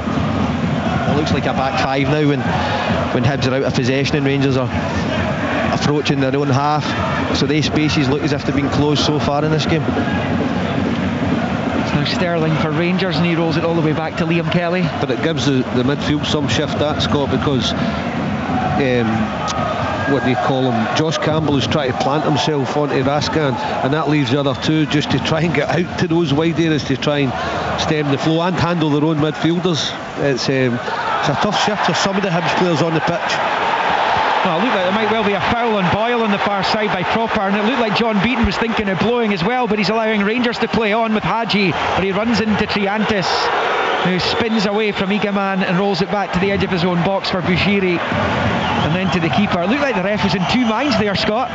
Yeah, it looked a bit late for me. I just back on what Dodgy says there about the distances that are now needing to be covered in midfield. I think Hibs had to do something. It was glaring, as we said, but they still need to pose a threat as well, because they are obviously trailing by a goal and want to get back in the game. Nicky Cadden and Chris Cadden, you do want them attacking threats when you are breaking against this Rangers side, but that's the only problem with dropping into a back five. You're then asking a lot of ground to be covered up. You're maybe better when you do that, but it's taken away. It's a rock in a hard place, right? It's taken away from your two focal points up front, where if you sling a ball forward, you can maybe put Rangers under pressure. But sometimes defensively, if you're trying to handle wide areas in a back three, you better drop them off, maybe Martin Boyle into a 3-6-1 at times, and that can help out defensively, but it takes away from you attacking. Just wonder if you're as well bedding yourself into the second half, given you're only a goal behind. Just feel your way into the second half and don't concede another goal quickly. That's the feeling you get. It's a tough one to call though, because you're at home, your form's great, you want to try and get another 3 points against a big team, and if you do, it'll just enhance confidence.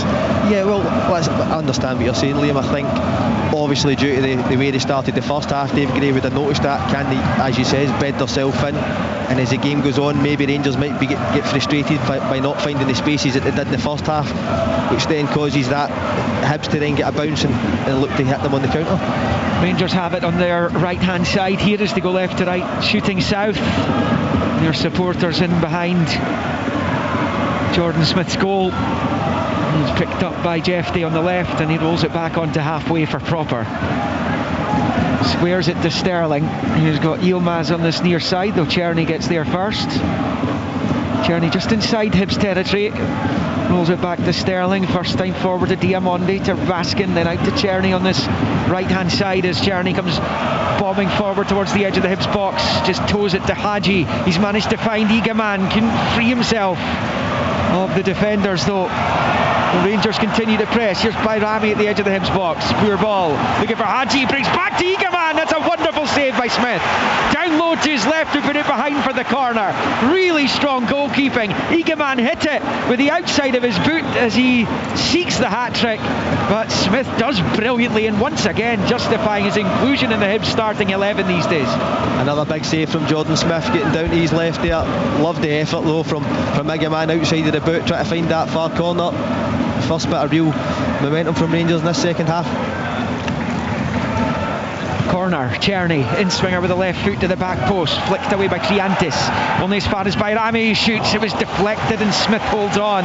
It was right at him either side, and Rangers could have been looking at a 3-1 lead. Long ball from the Hibs keeper. Boyle gives chase. Jeffrey gets there to knock it away from Boyle, who's trying to win the throw-in of Yilmaz, but he's kept it in as the Turk. Now it's Jeffrey to Sterling. It was almost a little misunderstanding there, and potentially it could have worked its way through to Gale, who's not really been seen too much in the match, Dwight Gale. He's talking about retiring at the end of the season, but he scored a few goals recently, which has apparently had him reassessing that potential decision. Yeah, I've watched him closely. I mean, he's worked his socks off. He really has. He's not had a real shot at goal yet, but I'll tell you what, credit to the lad. He's getting older now. He's trying to work that back line, and even times try to help out where Scott and I have been talking about by getting into wide areas as quick as he can to try and plug that gap. I'll tell you what, Rangers are so unlucky. I'll tell you, I've been impressed with the goalkeeper for Hibs, Jordan Smith. The save in the first half when it was reversed into the bottom corner and he got it away, and then that one there was so important. But Hibs have had trouble with their goalkeepers, but they look as if they've found one now who can certainly play a part. And there have been a couple of brilliant goalkeepers in the last few decades, but there have been a few that have struggled, shall we say, as Bayrami picks up and goes back to the edge of the centre circle for Raskin. He finds Diamonde. Triantis has got to release Josh Campbell there. He's standing in all the space in the middle of the park. Triantis tries to go for the flick over the head. A few times he's done that today when he could have released the ball, and he's trying to be a bit too clever for me in the middle of the park. Hibs bench: Bursic, O'Hara, Levitt, Amos, McCurdy, Obita, Mariah Welsh, Hoylett, Molotnikov. Rangers: Munns, a sub-goalie, Cortes, Barron, Dessus, Matondo. The lesser spotted Clinton Nziala, Dowell, King and Danilo. May well be changes afoot for Hibernian. We'll get to Keradine in a moment just to talk us through those. As Rangers pick up with Igaman on the far side. He's got no problem coming back into his own half to get onto the ball, Hamza Igaman. He wants to be through the middle scoring goals, but his work rate's good as Czerny looks to pop it through here to Bayrami. Might still break to Hadji. Smith comes out, doesn't get a touch, neither did the defender. Flag's gone up anyway. It stays Hibs 1, Rangers 2, 53 and a half on the clock. Flag's gone up, but it was a fantastic slide rule pass there from Czerny. Lewis Miller, second half's actually started well and recovered really well. Right, let's get news of the change with Keradine. Yep, Nathan Mariah Welsh coming on for Hibs with less than 10 minutes played in this second half. Maybe no surprise to see that Kwon is the player coming off this game, as largely passed him by. Yeah, I don't think there's any doubt about that. He has struggled as Kwon on loan from Celtic, and he comes off to be replaced by Nathan Mariah Welsh, who was sent off against Rangers last season in the Scottish Cup meeting here. Hibs ended up with 9 men. Jordan Obita was also ordered off. Lundstrom and Silva scored the Rangers goals, and it will be a Hibs ball. Billy. I did that game, Liam. I was still shocked that he went in for the challenge. Chance here for Hibs. Boyle trying to get in behind Proper, who stands his ground, and Diggs is out for Rangers, and out to the left hand side for Jeff Day. Sliding in Campbell, and out it goes for a throw in to Rangers on the far side. Hibs teams in recent weeks, let alone months or seasons, when going 2-0 down to Rangers inside 20 minutes, would have crumbled. It's not been the case, and even if they end up losing this match, and they've still got plenty of time to get something out of it, there'll be positives for David Gray to take. Yeah, you can't disregard the fact there's absolutely been a change of mentality about this Hibs side. Players, managers, both came under huge pressure and then have turned this around.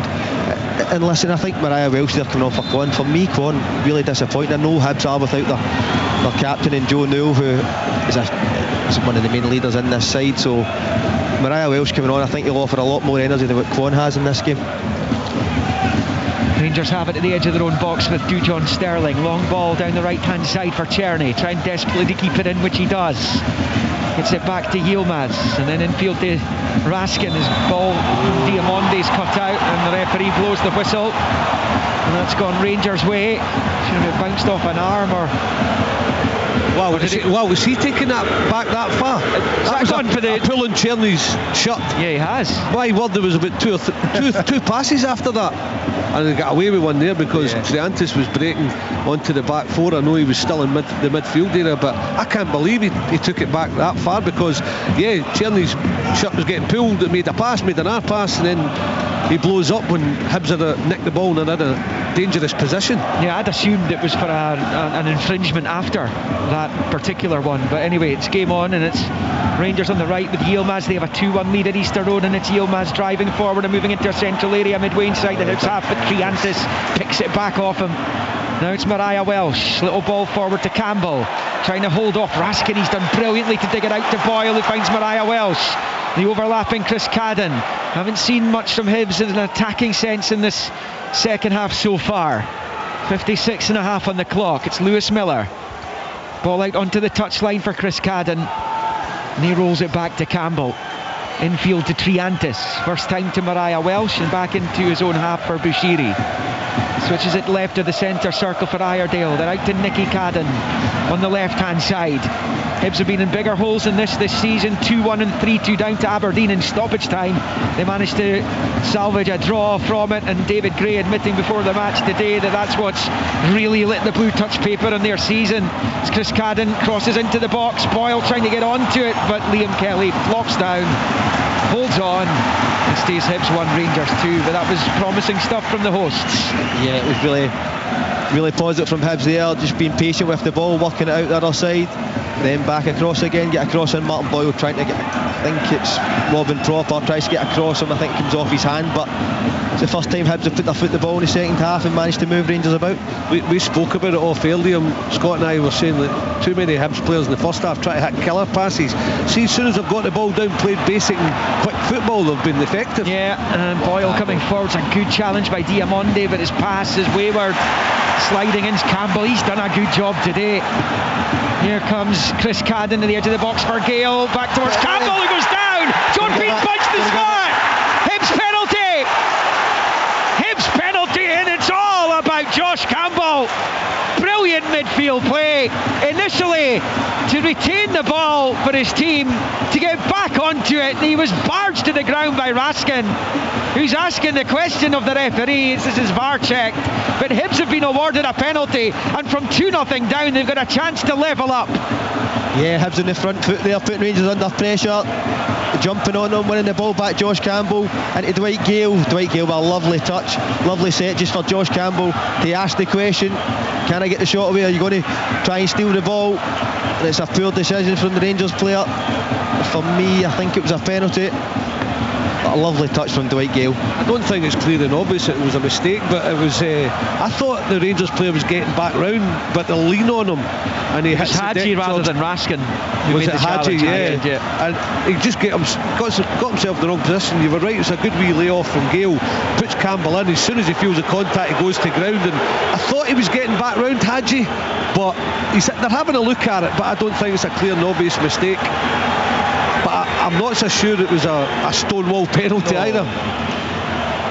Right, it is a foul, it is a penalty. They're just double checking one or two other things first before this is officially awarded, but it will be given as a penalty if everything else is clear, because it was a foul by Hadji on Campbell, and Martin Boyle has the ball.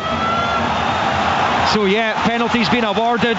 It will be a penalty, and Martin Boyle is ready to try and equalise for Hibernian on the hour mark here at Easter Road. A big moment for Hibs, this.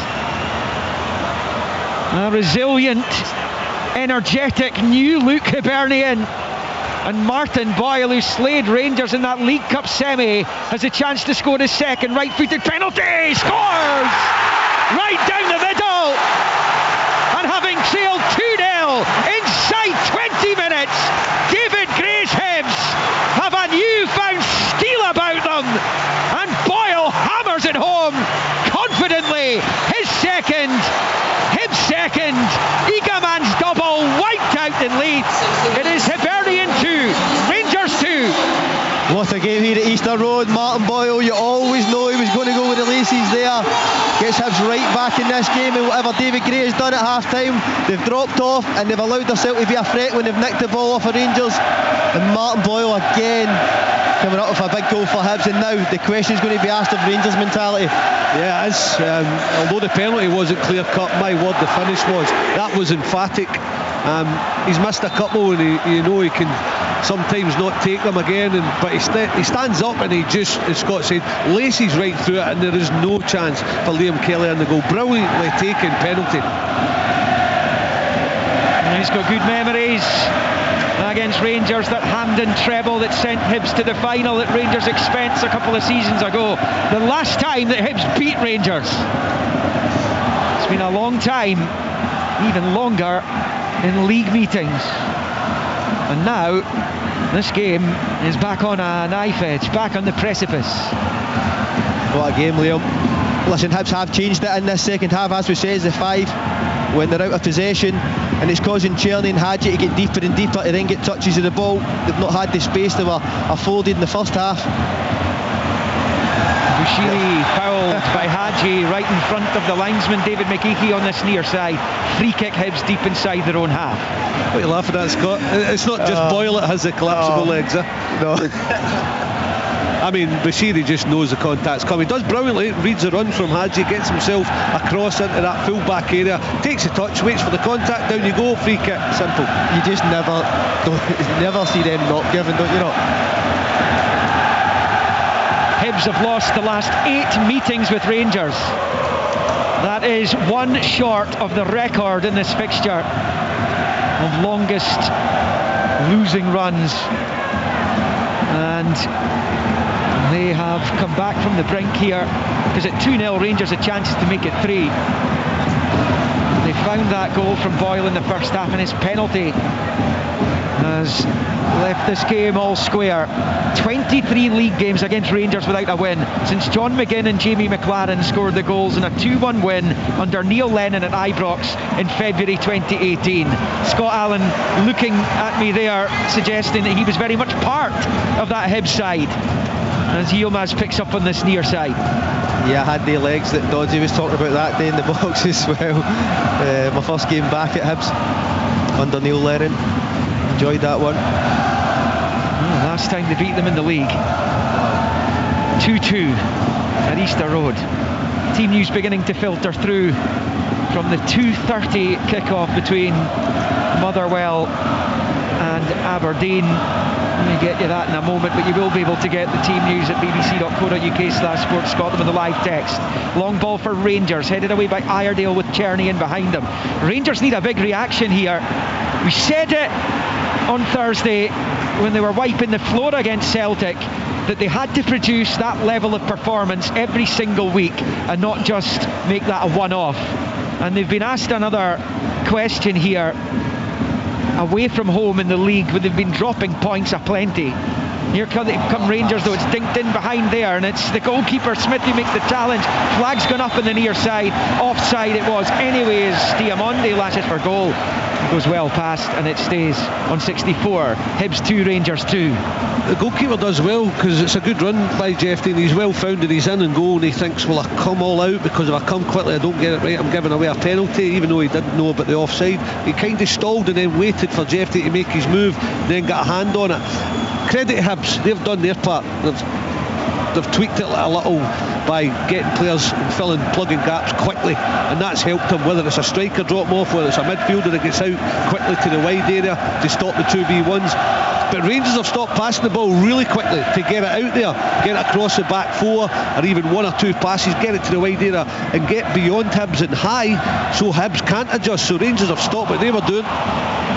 Rangers have it with Yilmaz here, digs the ball forward, the header from Egaman infield. Iredale's there for the home team. Campbell goes back to Miller, who slips, and Hadji gets onto it. Czerny wants it, the back here, it's pulled behind them though, and Hibs will be able to clear through Nicky Cadden. Poor execution from Yanis Hadji. Stays 2 each. Hibs have it with Gale on this near side to Nicky Cadden, looking for the switch. And he's found his twin brother on the right, and Chris Cadden on the ball and in a bit of space here. Looks up at the box, gets it in, Gale's header! Straight to the keeper. Oh, what a chance for Dwight Gale to turn this match right on his head. His header straight at Liam Kelly. And it stays Hibs 2, Rangers 2. This game's anyone's right now. Yeah, from one end to another. Rangers with a big chance with Hadji, can't pick him out. Chris Cadden on the Hibs team, a wonderful ball into the box. Dwight Gale, middle of the goal, you think just glance into the far corner, man just ends up right in the goalkeeper's hands. But listen, this game is anybody's who wants it at this moment in time. It's brilliant though. I mean, the Caddens, let's be honest, the switchy play from Nicky, and then Chris gets it, and you want a delivery from a wide area. It is brilliant. It's on a sixpence, and you think Gale, with the goals he scored right throughout his career, a little glance on it anywhere else but straight he scores, it would have been a brilliant goal. But fair play to Liam Kelly, good position, made it look easy, really good play from Hibs. Came on again here. There's a slight knock for Dwight Gale. He's okay to continue as Liam Kelly bowls it out to the left, and now it's Proper getting it back from Jeffrey, and now Sterling. Rangers falling away in the game really. The next goal's going to be absolutely massive here. They're going to make a change in a moment. Rangers giving it away. Iredale is onto it and driving down the left hand side, deep into enemy territory here. Level with the Rangers penalty spot. Rolls it back to Nicky Cadden. Infield to Mariah Welsh. Digs it out to Lewis Miller. Miller now driving forwards, thinking about the shot here. He does shoot, beaten away by Kelly. And then the clearance completed by Jeffrey. Hibs are rapping on the door here. On the right hand side, they're going to win the corner through Chris Cadden. Listen to this place now. Yeah, it's a different game now. Iredale on the front foot there. Onto Rangers slackness, no awareness on the front foot. Hibs causing problems now for Rangers. But for me, So Rangers need to put their foot in the ball now, take their time out, because Hibs at this moment in time look like they're going to get the next goal. They're in the ascendancy as we tick into the final quarter. It's taken short to Boyle. This cross comes in. A couple try and meet it on the 6-yard line, and it's away by Diamonde. Only as far as Campbell. Back in the head, and it goes off the post and bounces straight into the grasp of Kelly. Lewis Miller met it, flicked for the far post. It bounces off the goal frame, and the Rangers keeper holds on. And Rangers are holding on right now. Hibs looking for that third goal that would put them in the lead for the first time. 22 to play of the 98 stays. Hibs 2, Rangers 2. We'll get the guys' thoughts on that in a moment, but firstly to Kerridane with news of Rangers changes, and they need them. Danilo coming on, and Cortez as well. Eagleman won't get his hat-trick. He's one of the players coming off. Bajrami as well, as manager Philippe Clement has seen enough in the second half. He threw his cap to the ground in disgust when that Martin Boyle penalty slammed in. He's now about to make the double change with Cortez and Danilo trying to rescue all 3 points here for the visitors. Hibs look the most likely for sure. Sterling's down receiving treatment inside his own box, so for Motherwell and Aberdeen supporters heading to Fir Park, or just interested in that 2:30 kickoff, the team news is for the home team Oxborough. The Motherwell goalkeeper, nobody's made more saves in the Premiership this season than Aston Oxborough. Kaleta, Casey, Gordon, Balmer, Wilson, Strabkowski, Halliday, Maswanise, Watt and Ibaye for Aberdeen. It's Duan in goal, Devlin, McKenzie, Shinnie, Nielsen, Nisbet, Duke, Palaversa, McDonald, Rubidzic and Keskinen. Those are the starting 11s for the 2:30 kickoff at Fir Park between Motherwell and Aberdeen. The other matches kick off at 3. Celtic St Mirren, Dundee United Hearts, Kilmarnock Ross County, St Johnstone Dundee. Highlights of all today's matches on Sportscene at 7:15 on the BBC Scotland channel as Bayrami prepares to come off and be replaced by Danilo. And it may well be that Dujon Sterling's going to have to be replaced as well. Indeed, Leon King is going to come on for him. And Yanis Hadji comes off to be replaced by Cortez. Scott Allen, what an opportunity. Lewis Miller there with a header bouncing back off the post.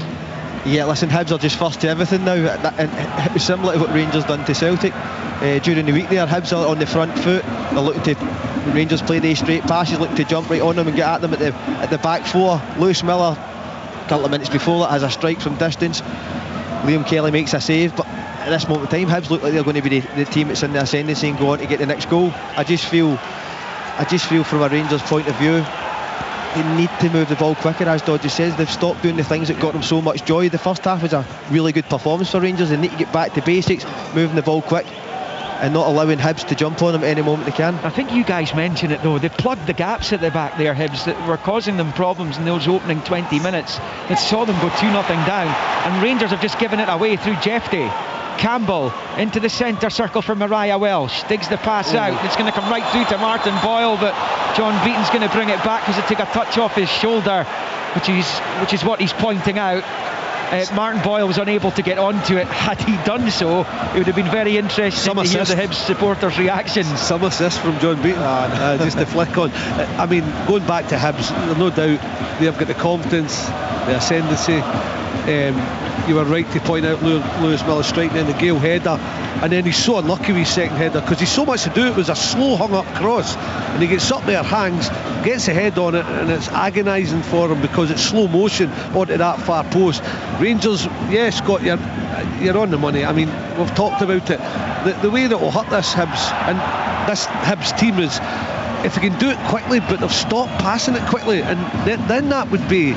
Hibs wouldn't be able to adjust into those wide areas if Rangers do it quickly, but it's as if 2-0 up, it's an easy day, we'll get a third at some point. It's the mentality again. And Leon King coming on, it's his first appearance of the season.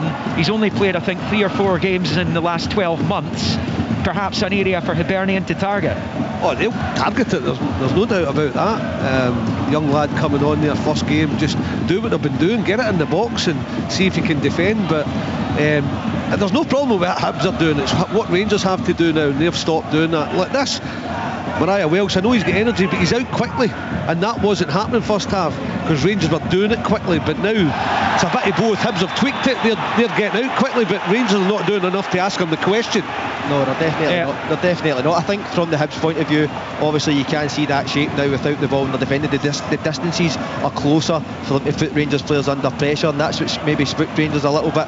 But Rangers players should know, they've played against this sort of system time and time again. You need to move the ball quick, whether that's one touch, two touch, but intricacy in the middle of the park where you can drag guys about, because the Hibs players are looking to go man for man when it is going into the area, so it needs to be done quick. It's the only way you can play against a team with a set-off out of possession. Oh, a dreadful ball by Mariah Welsh. He's giving it straight to Egeman, who's on the turn, driving forward. Danilo ahead of him, can't find him though. Bushiri gets it away. Cortez was arguably the better option left hand side. Rangers have it again on the right. Czerny pulls it back. Danilo, he's got his back to goal. Now Egeman, they're taking too long over it. He's managed to find Diamonde in the box, outside it to Yilmaz, to the right angle for Czerny. Finds Diamonde, then to Czerny, right hand side of the box, looks to play it across with the right foot. Goal! Egeman hat-trick! Hamza Egeman slides onto his knees in celebration.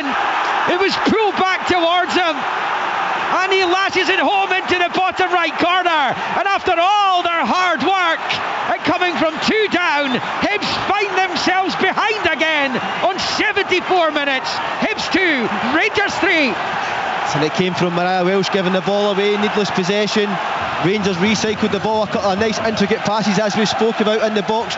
The Hibs players didn't want to jump in and make the foul. Obviously with guys like Czerny and that in the areas, they can cause you problems, and it's a fantastic pick out, similar to the first goal. And Egeman across the defender with a low finish on his hat-trick. I think that's the first hat-trick in a long time in this PFL, if I'm right there. Listen, that next goal was huge, and Rangers have got it. This boy's a player, you can see it, and he's thriving with goals, with confidence. But he could have gone back to Iredale, Mariah Welsh, and he doesn't. He tries to reverse it in the field, I think, to Bushiri, and it gets it all wrong, but they cut it out. But once they work it, Czerny does brilliantly again. Wide area, another cross in the box. Who's picking up Egeman? He's got so much to do though. It is a slick finish right into the bottom corner. His 3 finishes today have been of top quality. Left foot, right foot, header, perfect hat-trick. Yeah, he's been fantastic, Dodgy. I think from a Hibs point of view in terms of the goal conceded, surely you know what Egeman in the box and what kind of danger he's going to be at your side. Rocky Bushiri has got to have his eye on it at all times. He's the threat, and he's in 2 or 3 yards of space and just manages to. It's a great finish, but from defensively, from a Hibs point of view, very disappointing. That's the first Rangers hat-trick since Kemar Roof scored one against St Mirren in April 2022.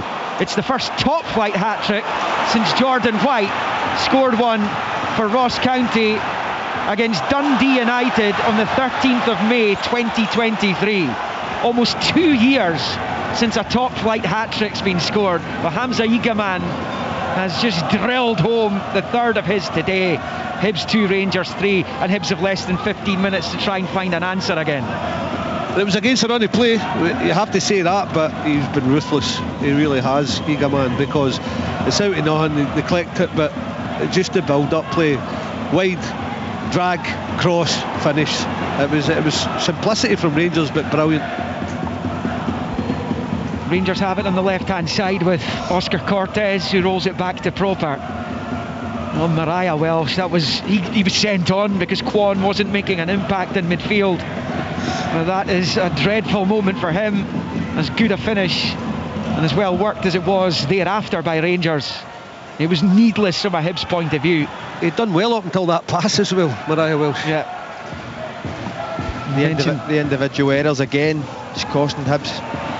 Yeah, it's been the tale of woe this season, not in recent weeks, but they find themselves behind here as Czerny attacks Mariah Welsh. A little ball to the edge of the D, gets it back, gives it back to Danilo, almost managed to prod it through to Cortez. It is cut out, and Hibs trying to come away with it here with Iredale, who fires it up to halfway, bounces off King and out for a Hibs throw-in on this near side. Rangers with a 3-2 lead.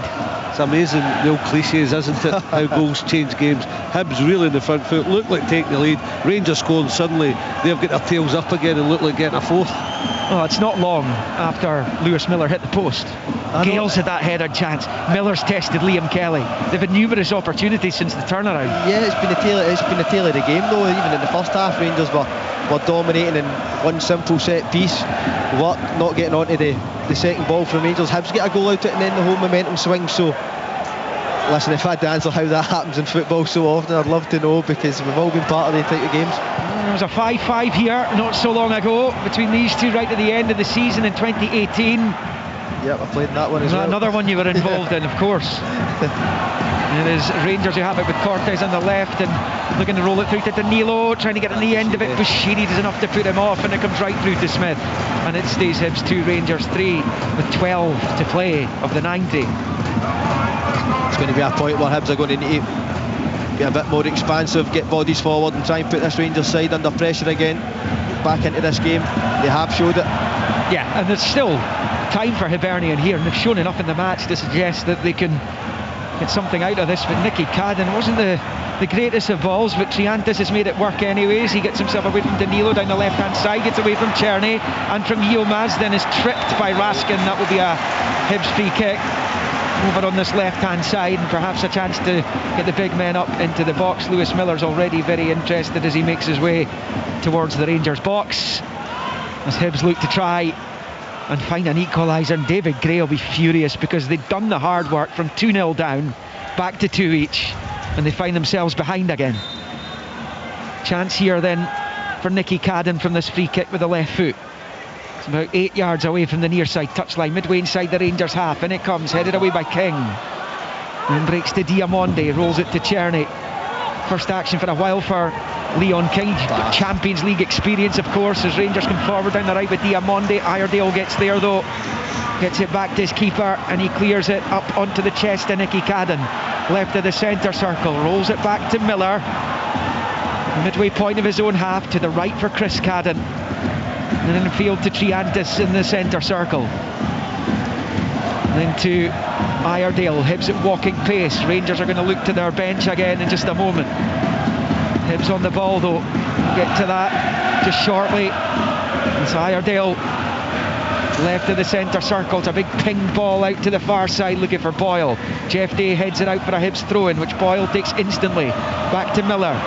Now Chris Cadden rolls it to Campbell at the edge of the box, looking to thread it through to Gale. It's blocked and Rangers are able to clear. Here comes Czerny down this right hand side up to halfway, goes into the Hibs half. His ball forward for Egaman though is wayward. Smith's onto it and he turns it out to Nicky Cadden on this left hand side. Infield it comes to Campbell. Good work by Josh Campbell again. He's had a good game. Gets it out to Nicky Cadden in the left. An early ball into the box. Gale goes down inside the area. John Beaton looking at it, but it's for an offside rather than a penalty.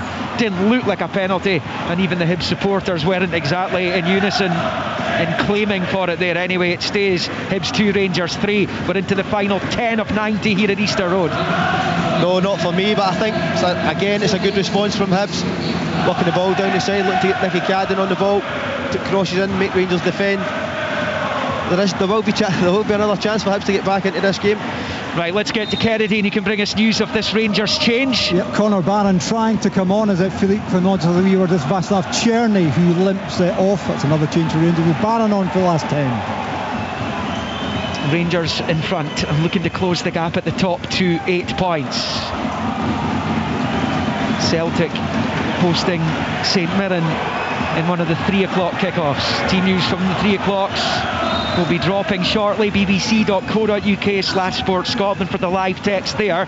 We'll get news of the starting 11s for those 4 matches kicking off at 3 at Celtic Park, Tannadice, Rugby Park and McDermott. Motherwell Aberdeen kicks off at 2:30. Brought you the team news from that one a little earlier. Hibs have it on the right with Chris Cadden. He's got it down the line for Boyle, another who's on a hat-trick on the far side. He's won the throw-in down by the corner flag over in front of the East stand. Over on the far side, the Hibs right as they attack the goal to the left. It was nearly, wasn't it? That's the race you wanted. Boyle be proper. Yeah, Chris Cadden fires it across. It's cut out in the 6-yard box by Raskin, and it goes behind for a Hibs corner. And Nicky Cadden's already on his way out there to take it. it's a good player, good response, as Scott said, for Hibs. Diamondi's ended up coming out to this right hand side now, and it's Barron in that central area midfield. It's going to be a very interesting closing 10 minutes, probably 10, maybe even as many as 15, 16 minutes still to play when you take the injury time into it, as the corner is flighted in. The header's in! Bushiri scores! Finds the top right directly from the corner, arms outstretched in front of the main stand, and Rocky Bushiri, who scored his first goal in Hibs colours late on in a 3-3 draw with Aberdeen, has just produced the same scoreline on the scoreboard with that header, straight from Nicky Cadden's corner. The Rangers inquest is ongoing, and it's Hibernian 3, Rangers 3. Rocky Bushiri wanted it more, gets on the end of it, but again that delivery from Nicky Cadden, time and time again, how important set pieces are in the game of football, and it's got Hibs right back in this game. You said at the start of the game, Scott, set pieces for Hibs, and it's come up trumps. I mean, that was just a willingness. I don't know if there's a VAR check going on, but he just wanted it's been done. He just wanted it so much, and he was so strong, getting his head on it. Another vital 3-3 equaliser for Rocky Bushiri. It's incredible, but Hibs have deserved it on the day. I mean, it's a real setback this second half, them giving the ball away to lose a goal, but the response has been great. They've been a better team second half, and you have to hold your hands up. They have been a better team and deserve to be at least level. Been a fantastic game so far. I'm really looking forward to this next 10 minutes. Wicked delivery, yeah. I mean, on point all the time from Nicky Cadden. These two teams are going to go for the win here. This could be a roller coaster. Brilliant, bring it on. The final whistle. 5 each. I'm not sure there'll be enough time for that, but you just never know. Sports Sound live here in Edinburgh on BBC Radio Scotland. This Sunday afternoon, Hibs' first home game of the season, of the year. In this season, which has been topsy-turvy for them. And as Ridvan Yilmaz picks up on the near side, the challenge from Mariah Welsh takes it out for a Rangers throw-in down below us. It's been breathless stuff here in the capital. Yeah, it has. For as much as there'll be things that have disappointed David Gray with his side today, the positives for me massively outweigh the negatives in terms of how his team has responded. I found a lot out about some of these players. Big January, as we spoke about, where he can strengthen in certain areas, but this resurgence from Hibs has been incredible. But at one point, not that long ago, I mean, we're talking 5 or 6 weeks, it looked like this Hibs team, this squad, needed a huge overhaul, massive surgery, even this month. Not so now. What character they've shown today. Nicky Cadden down the left-hand side, finds Gale level with the penalty spot. His cross is cut out by King. Hibs have a throw-in, level with the Rangers penalty spot on this near side. 3 apiece. And in the balance, Nicky Cadden drying the ball down with his jersey. It was so composed from him at this stage of the game when he's under pressure to take another touch and then just bend a little cute ball down the left channel with the outside his boot. Brilliant from Nicky Cadden. He's been outstanding. Again, yeah. I mean, he has been a massive reason why Hibs are looking up rather than down now. The wind beginning to get up here as well. The conditions for the supporters are horrendous. And as Lewis Miller picks up on the right, it's a long ball, looking to get it in behind Jeff. He gets a little touch onto it, then Boyle shields it brilliantly between the man and the ball and wins it back. Goes down, right hand side of the box. Free kick for Hibs and a yellow card for Robin Proper. Hibs are pushing for the win here. It's 4 minutes of the 90 to play at 3-3. Again, Martin Boyle, a real threat for Hibs. Does well off the initial one. I think he bounces off hefty, I'm sure, and then Robin Proper comes flying out and he just does that wee cute flick over the leg, draws the foul, and that man Nicky Cadden over the ball again. Another set piece, but brilliant from Boyle. I mean, he just left Proper for dead. I knew once he got the first touch and showed strength, once it was a 1-on-1, it was only one thing happened. When he's inside him and he's gone. I wouldn't be surprised if Nicky Cadden goes for goal here. Yeah, level with the penalty spot, just a foot away from the right hand side of the box.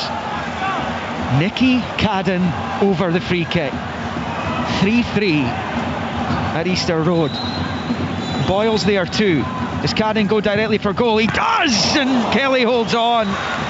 Didn't quite get the trajectory in it that would have perhaps found that far corner, the top corner. Kelly holds on relatively comfortably. It stays 3 each. Yeah, I think he'd have been looking to start it outside the post and bring it back in. He just didn't quite get the shape on it. And if it is going across the goalkeeper, you need runners putting the goalie off. Just didn't quite get there. Egeman gets the nutmeg on Nicky Cadden up the other end, and he's dancing towards the edge of the box, rolls it to the right hand side of the Hibs area here for Yilmaz, level with the 6-yard line. Cross comes in and headed away by Bushiri, flicked away by Campbell, who was fouled there as well. And it will be a free kick for Hibs for the challenge by Diamonde on Josh Campbell. And the state of Josh Campbell's kit tells you how much work he's put into this today. We believe there will be 4 minutes added on at the end of this game, and we're about to move on to 88, so there's going to be just over 6 minutes between now and full time for one of these teams to try and win this. Hibs 3, Rangers 3. 6 minutes of anything. That's the way this game feels. Even going back there to Egeman again, I know he scored a hat-trick, but his nutmeg was incredible. Just all in the one. But he never even took a touch and then rolled it through the legs. It was a movement then, first time through the legs and set up that attack. Brilliant. Yeah, he's been a standout player today, Dodgy, no question. It's the fact that he's got so many strings to his bow. He can hold it up, he can play one touch, he's got the, as you said, the box of tricks as we've seen, but most importantly, he's scoring goals. He'll be annoyed that he scored a hat-trick here and it might not win the game. Hibs have it with Nicky Cadden down the left. They might end up losing the game, Rangers here. Mariah Welsh rolls it back to Triantis, central area, midway inside the Rangers half. Finds Miller, out wide right for Chris Cadden. Takes the touches at the right angle of the box, faced by Cortez. And he rolls it back to the edge of the centre circle for Iredale. Low ball out to Nicky Cadden on the near side. The clock ticking down. Nicky Cadden flicks it into the Rangers box, but it's an easy delivery away by Leon King. And Bushiri's put under pressure by Egeman, who's pinched it off him. Hamza Egeman driving down the left hand side, changes pages into the box. He's in the post, off the far post, and behind for the goal kick. Rocky Bushiri's just played a massive get out of jail card there. Hamza Egeman should have rolled home and scored and potentially won the game for Rangers, and he knows it as he looks up at the leaden heavens. It stays Hibs 3, Rangers 3. I told you, 6 minutes of anything. What is Bushiri doing?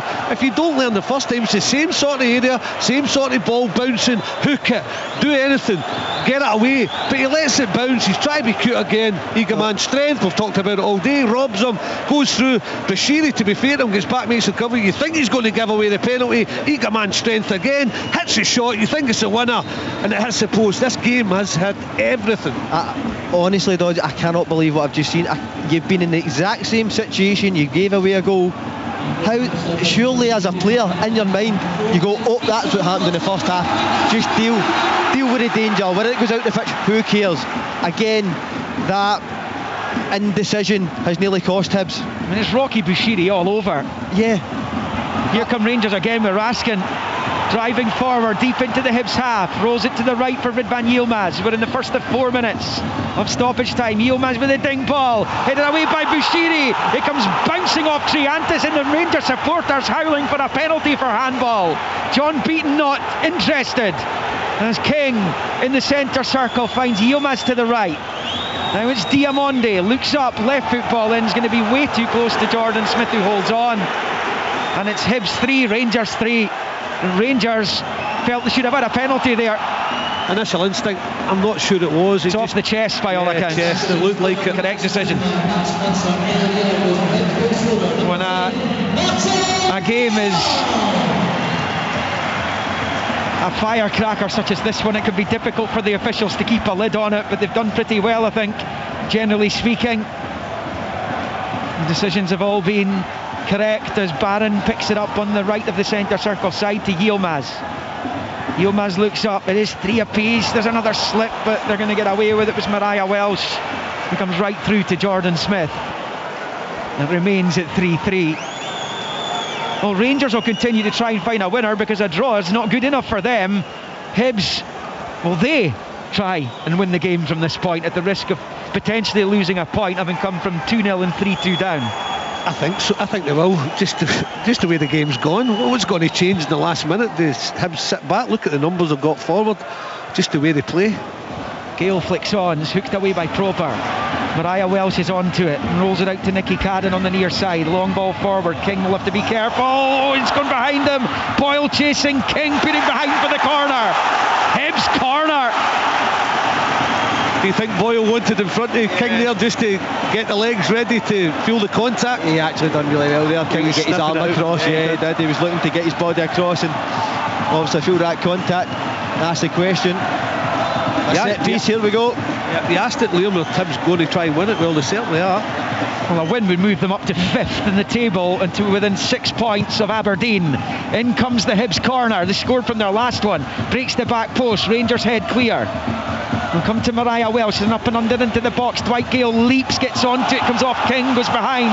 Well, it looked like a corner, but the referee says Rangers goal kick. 3-3 as we head towards the 4th and final minute of stoppage time at the end of the match at Easter Road. And what a match it's been. It's been incredible, Liam, but for me that was a corner. Here we go again. Loose ball from Raskin. Boyle's onto it, driving down the left, moving in field up towards the edge of the Rangers box, shuffles onto the right foot, he shoots wide of the right hand post, couldn't find the target, and it stays Hibs 3, Rangers 3, with Martin Boyle scores from there to complete this hat-trick, and from 2-0 and 3-2 down to win the game for Hibs.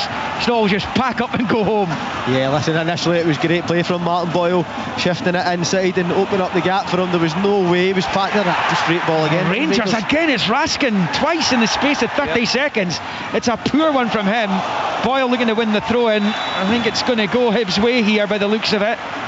Rangers aren't going to get another chance. If anyone's going to win it, it's going to be Hibs, because we're down to the last 15 seconds. So Hibs need to get this ball into the box before the final whistle goes if they want to win this game. Iredale's taking his time over it though. Now the long throw-in towards the Rangers penalty area, headed away by Yilmaz. And there is the final whistle. What a game. What a game it's been at Easter Road. And it ends all square. More dropped points on the road for Rangers. They've won just 3 of their 10 away league games this season, and it's going to cost them. Having put Celtic to the sword so spectacularly on Thursday, they drop points at the next time of asking. That despite Hamza Egaman's hat-trick. And Diamonde's down there fighting with one of the Hibs substitutes. Not sure if it was Jordan Obita, I'm not sure. That a couple of players got involved in a heated exchange there. Egaman's hat-trick, he had Rangers 2-0 up and 3-2 up at different points in the match. Boyle with a double, the second from the spot, having reduced the arrears to 2-1 at the interval. And it was the Marmite man, Rocky Bushiri, sometimes a complete liability at the back for Hibernian, as he proved a couple of times today. But it was he whose header found the top right corner to salvage a point for Hibernian, who have come through an almighty test of their character today. And David Gray, kudos to the December manager of the month, because he has come through an almighty test of his own personal character over the course of the last 5 or 6 weeks. And what an answer he is coming up with. His players have done him proud again today. And in the end, the game could have gone either way. It's gone neither way, as it turns out, as it finishes here at Easter Road, with both sides hitting the post as well, on a dramatic afternoon in Leith. Hibernian 3, Rangers 3. Breathless. On digital radio, FM, online at BBC Sport Scotland, your smart speaker, and BBC Sounds. This is Sport Sound from BBC Radio Scotland. Scottish football lives here.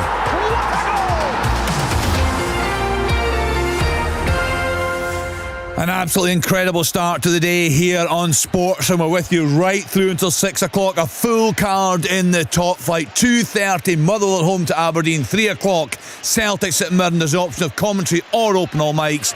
Also 3 o'clock starts Dundee United, Hearts, Kilmarnock, Ross County and St Johnstone against Dundee. I remind you, we're on the telly today, BBC Scotland, 4:30 until 5:30 on the radio, right through until 6 o'clock. Ryan McGowan and Steve McGinn have joined me here in the studio. We've got their thoughts thoughts in just a minute. Let's get back to Scott Allen and to Billy Dodds at Easter Road. What a fantastic game, Scott, and terrific heart shown by Hibs to fight back and get themselves a point.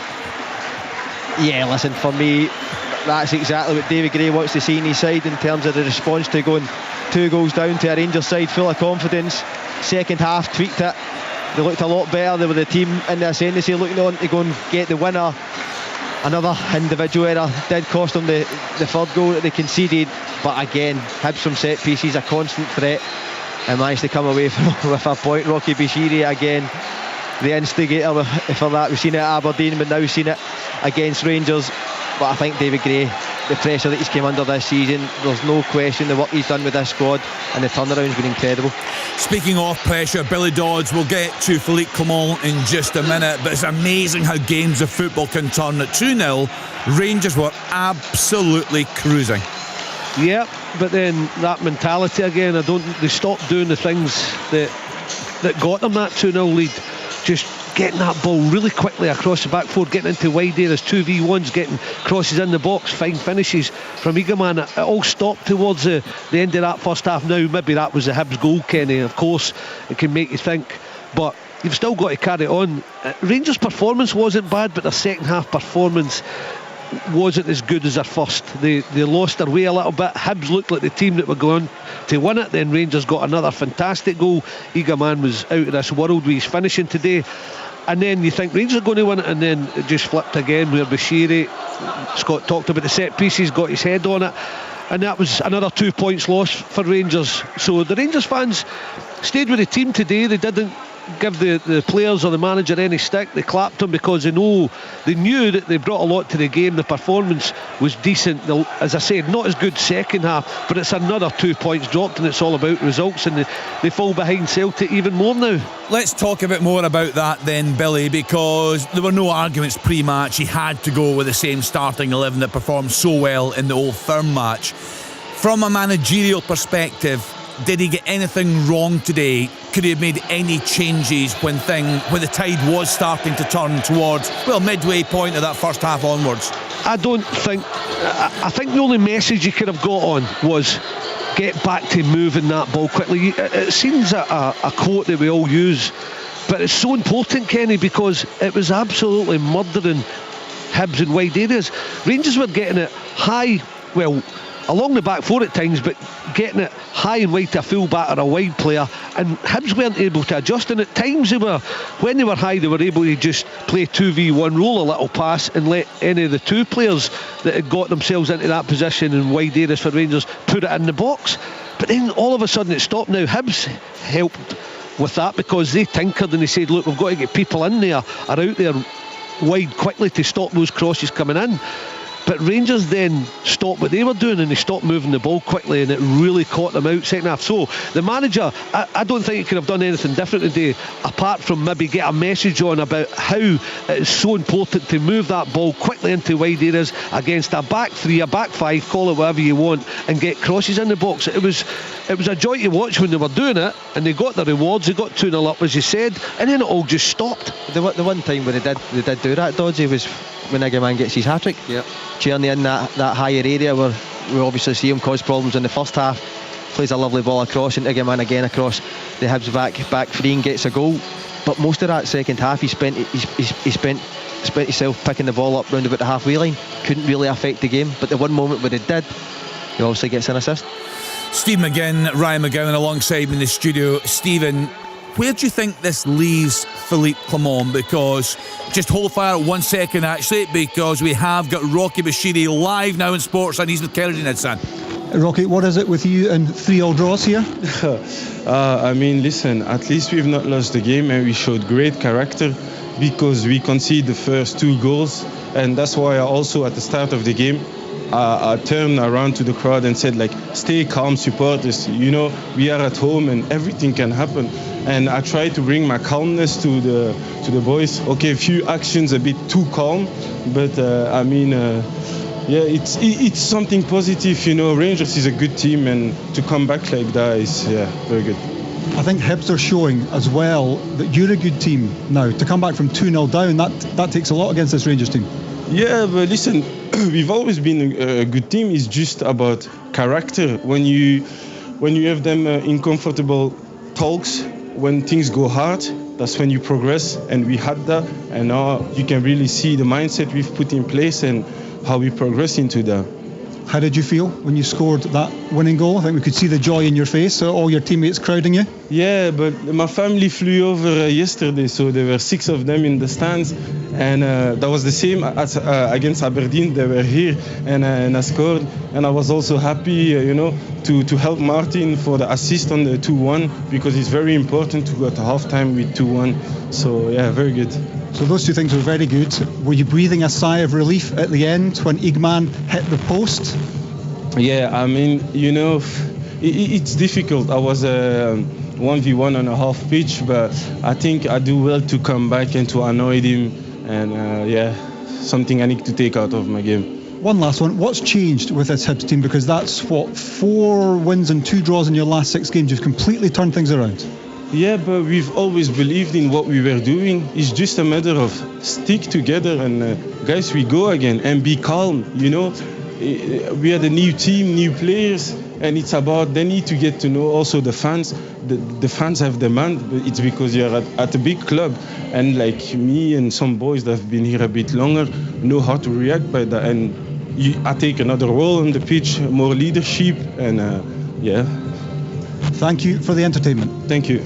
Yeah, it certainly was an entertaining game. He sounds a great character, I have to say, Rocky Bashir. And lovely that his family were there today, Stephen. We'll just do a couple of questions to round up things. We've got to move around the other grounds, particularly with the game kicking off at 2:30. Your thoughts on Philippe Clement, because we all said the win against Celtic would be nothing if they didn't follow up here this afternoon. The pressure just doesn't seem to go away. I'm not sure how much longer it can go on with Philippe Clement. Maybe because I was at McDermott Park, I didn't actually watch the game. Obviously I listened to the guys, I watched the sports scene, I know how dominant Rangers were in the fixture, but that wasn't a big improvement. Rangers have been like that early in the season. You think of some of the European games, Malmo, outstanding. Nice could have scored as many as they wanted. Olympiacos, a side I watched over 2 legs against Aston Villa, really good team over in Greece, hostile. Rangers were excellent, but nothing's really changed for me. You think of some of the games after Nice, they go away to St Johnstone, win 1-0, and it's an own goal. I mean, they really didn't look like winning that day. After Malmo, home to Hibs missed a terrible penalty on the day, 1-0, struggle. After the cup final, you have 1-0 home to Dundee, struggle. They then go to St Mirren, lose, draw at Motherwell. He actually sacrificed the week leading up to the Celtic game just to try and win the Celtic game. That's not how it works here. That's not how it works at Rangers. Every game is as important as the other. And I just don't know what's going to change long term with Philippe Clement. He's always going to have these big days, excellent, outstanding against Celtic, but the bread and butter's to try and win the league back from Celtic. Yeah, we'll hear from Philippe Clement after that dramatic draw at Easter Road. Just final thoughts, Scott Allen, from you on Hibs. We heard from Rocky Bashir. They're quite a character, you would have to say. He's always entertaining to watch. You don't quite know what you're going to get. A bit too calm was an understatement. Yeah, he was very chilled there, I think it's fair to say. But the pressure has been on David Gray, and it's lovely to see him come through that. I know they've played more games, but just 1 point off the top 6 as things stand. He's always spoken very well. We've said that. He's remained positive. He's backed his players. He's never called them out. You can clearly hear what he means to them. Listen to Bashiri there. It's good times right now for Hibs fans, isn't it? It really is. Obviously, it's a great run they're on. They haven't been losing games, which is the most important thing. They're like a constant threat when they go forward. Nicky Cadden being a real catalyst in terms of they created chances. Martin Boyle looks back to his old self, which is a huge boost for David Gray and for the Hibs fans. I just feel obviously the Hibs board showed them that wee bit of loyalty that he needed. He believed in this squad. We can think about the unforced errors and individual mistakes that have cost them points earlier on in the season. Yes, we did see a few of them today, but it's the character to come back from them which David Gray and the Hibs fans will be delighted with. Absolutely fantastic game to kick us off. Thanks to Scott Allen and to Billy Dodds there at Easter. We'll bring you a reaction from both managers later in the programme. We've heard from Stephen McGinn, Ryan McGowan also alongside me in the studio. We're out to hand to Celtic Park to get team news there, Ryan. But when you look down the card today, some cracking looking games, a lot at stake today. Yeah, it's a massive game for pretty much every club. It's an important time of the season with the transfer window now open. I think a lot of clubs will be looking at players and trying to get players in. Obviously not going to get that many in just now, but players feel it as well. Some players will be looking at clubs hoping that they can get a move. Other players will be looking to try and get on a move. And some real tasty games coming up. But one that you might. A lot of the teams are obviously my old clubs, but I think it's a massive game for St Johnstone today especially. Yeah, a St Johnstone fan joined us yesterday in the programme, hugely concerned at how things stand right now. So we'll go around the grounds. It's a 3 o'clock start at Celtic Park. Brendan Rodgers' side up against St Mirren. Pat Bonner, Stephen Thompson, our pitch-side reporter Andy Burke and our match commentator Alistair Lamont are there for us. Good afternoon to you, Al. You can bring us the team news. Afternoon, Kenny. Happy New Year to you and all the listeners. 4 changes for Celtic after the defeat at Ibrox a few days ago. It's Trusty, McCowan, Engels and Ida coming in for Scales, Bernardo, Hatate and Kyogo. So Celtic line up with Kasper Schmeichel in goal. Back 4 of Alistair Johnson, Cameron Carter-Vickers, Austin Trusty and Greg Taylor. The midfield, the captain Callum McGregor, Luke McCowan and Arne Engels on either side of him.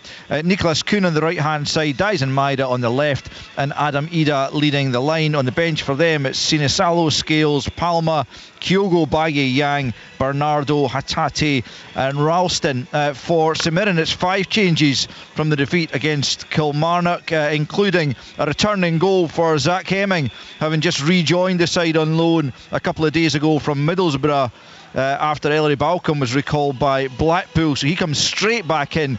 At least he'll be familiar with most of his teammates and indeed the surroundings here, having played 5 times against Celtic last season.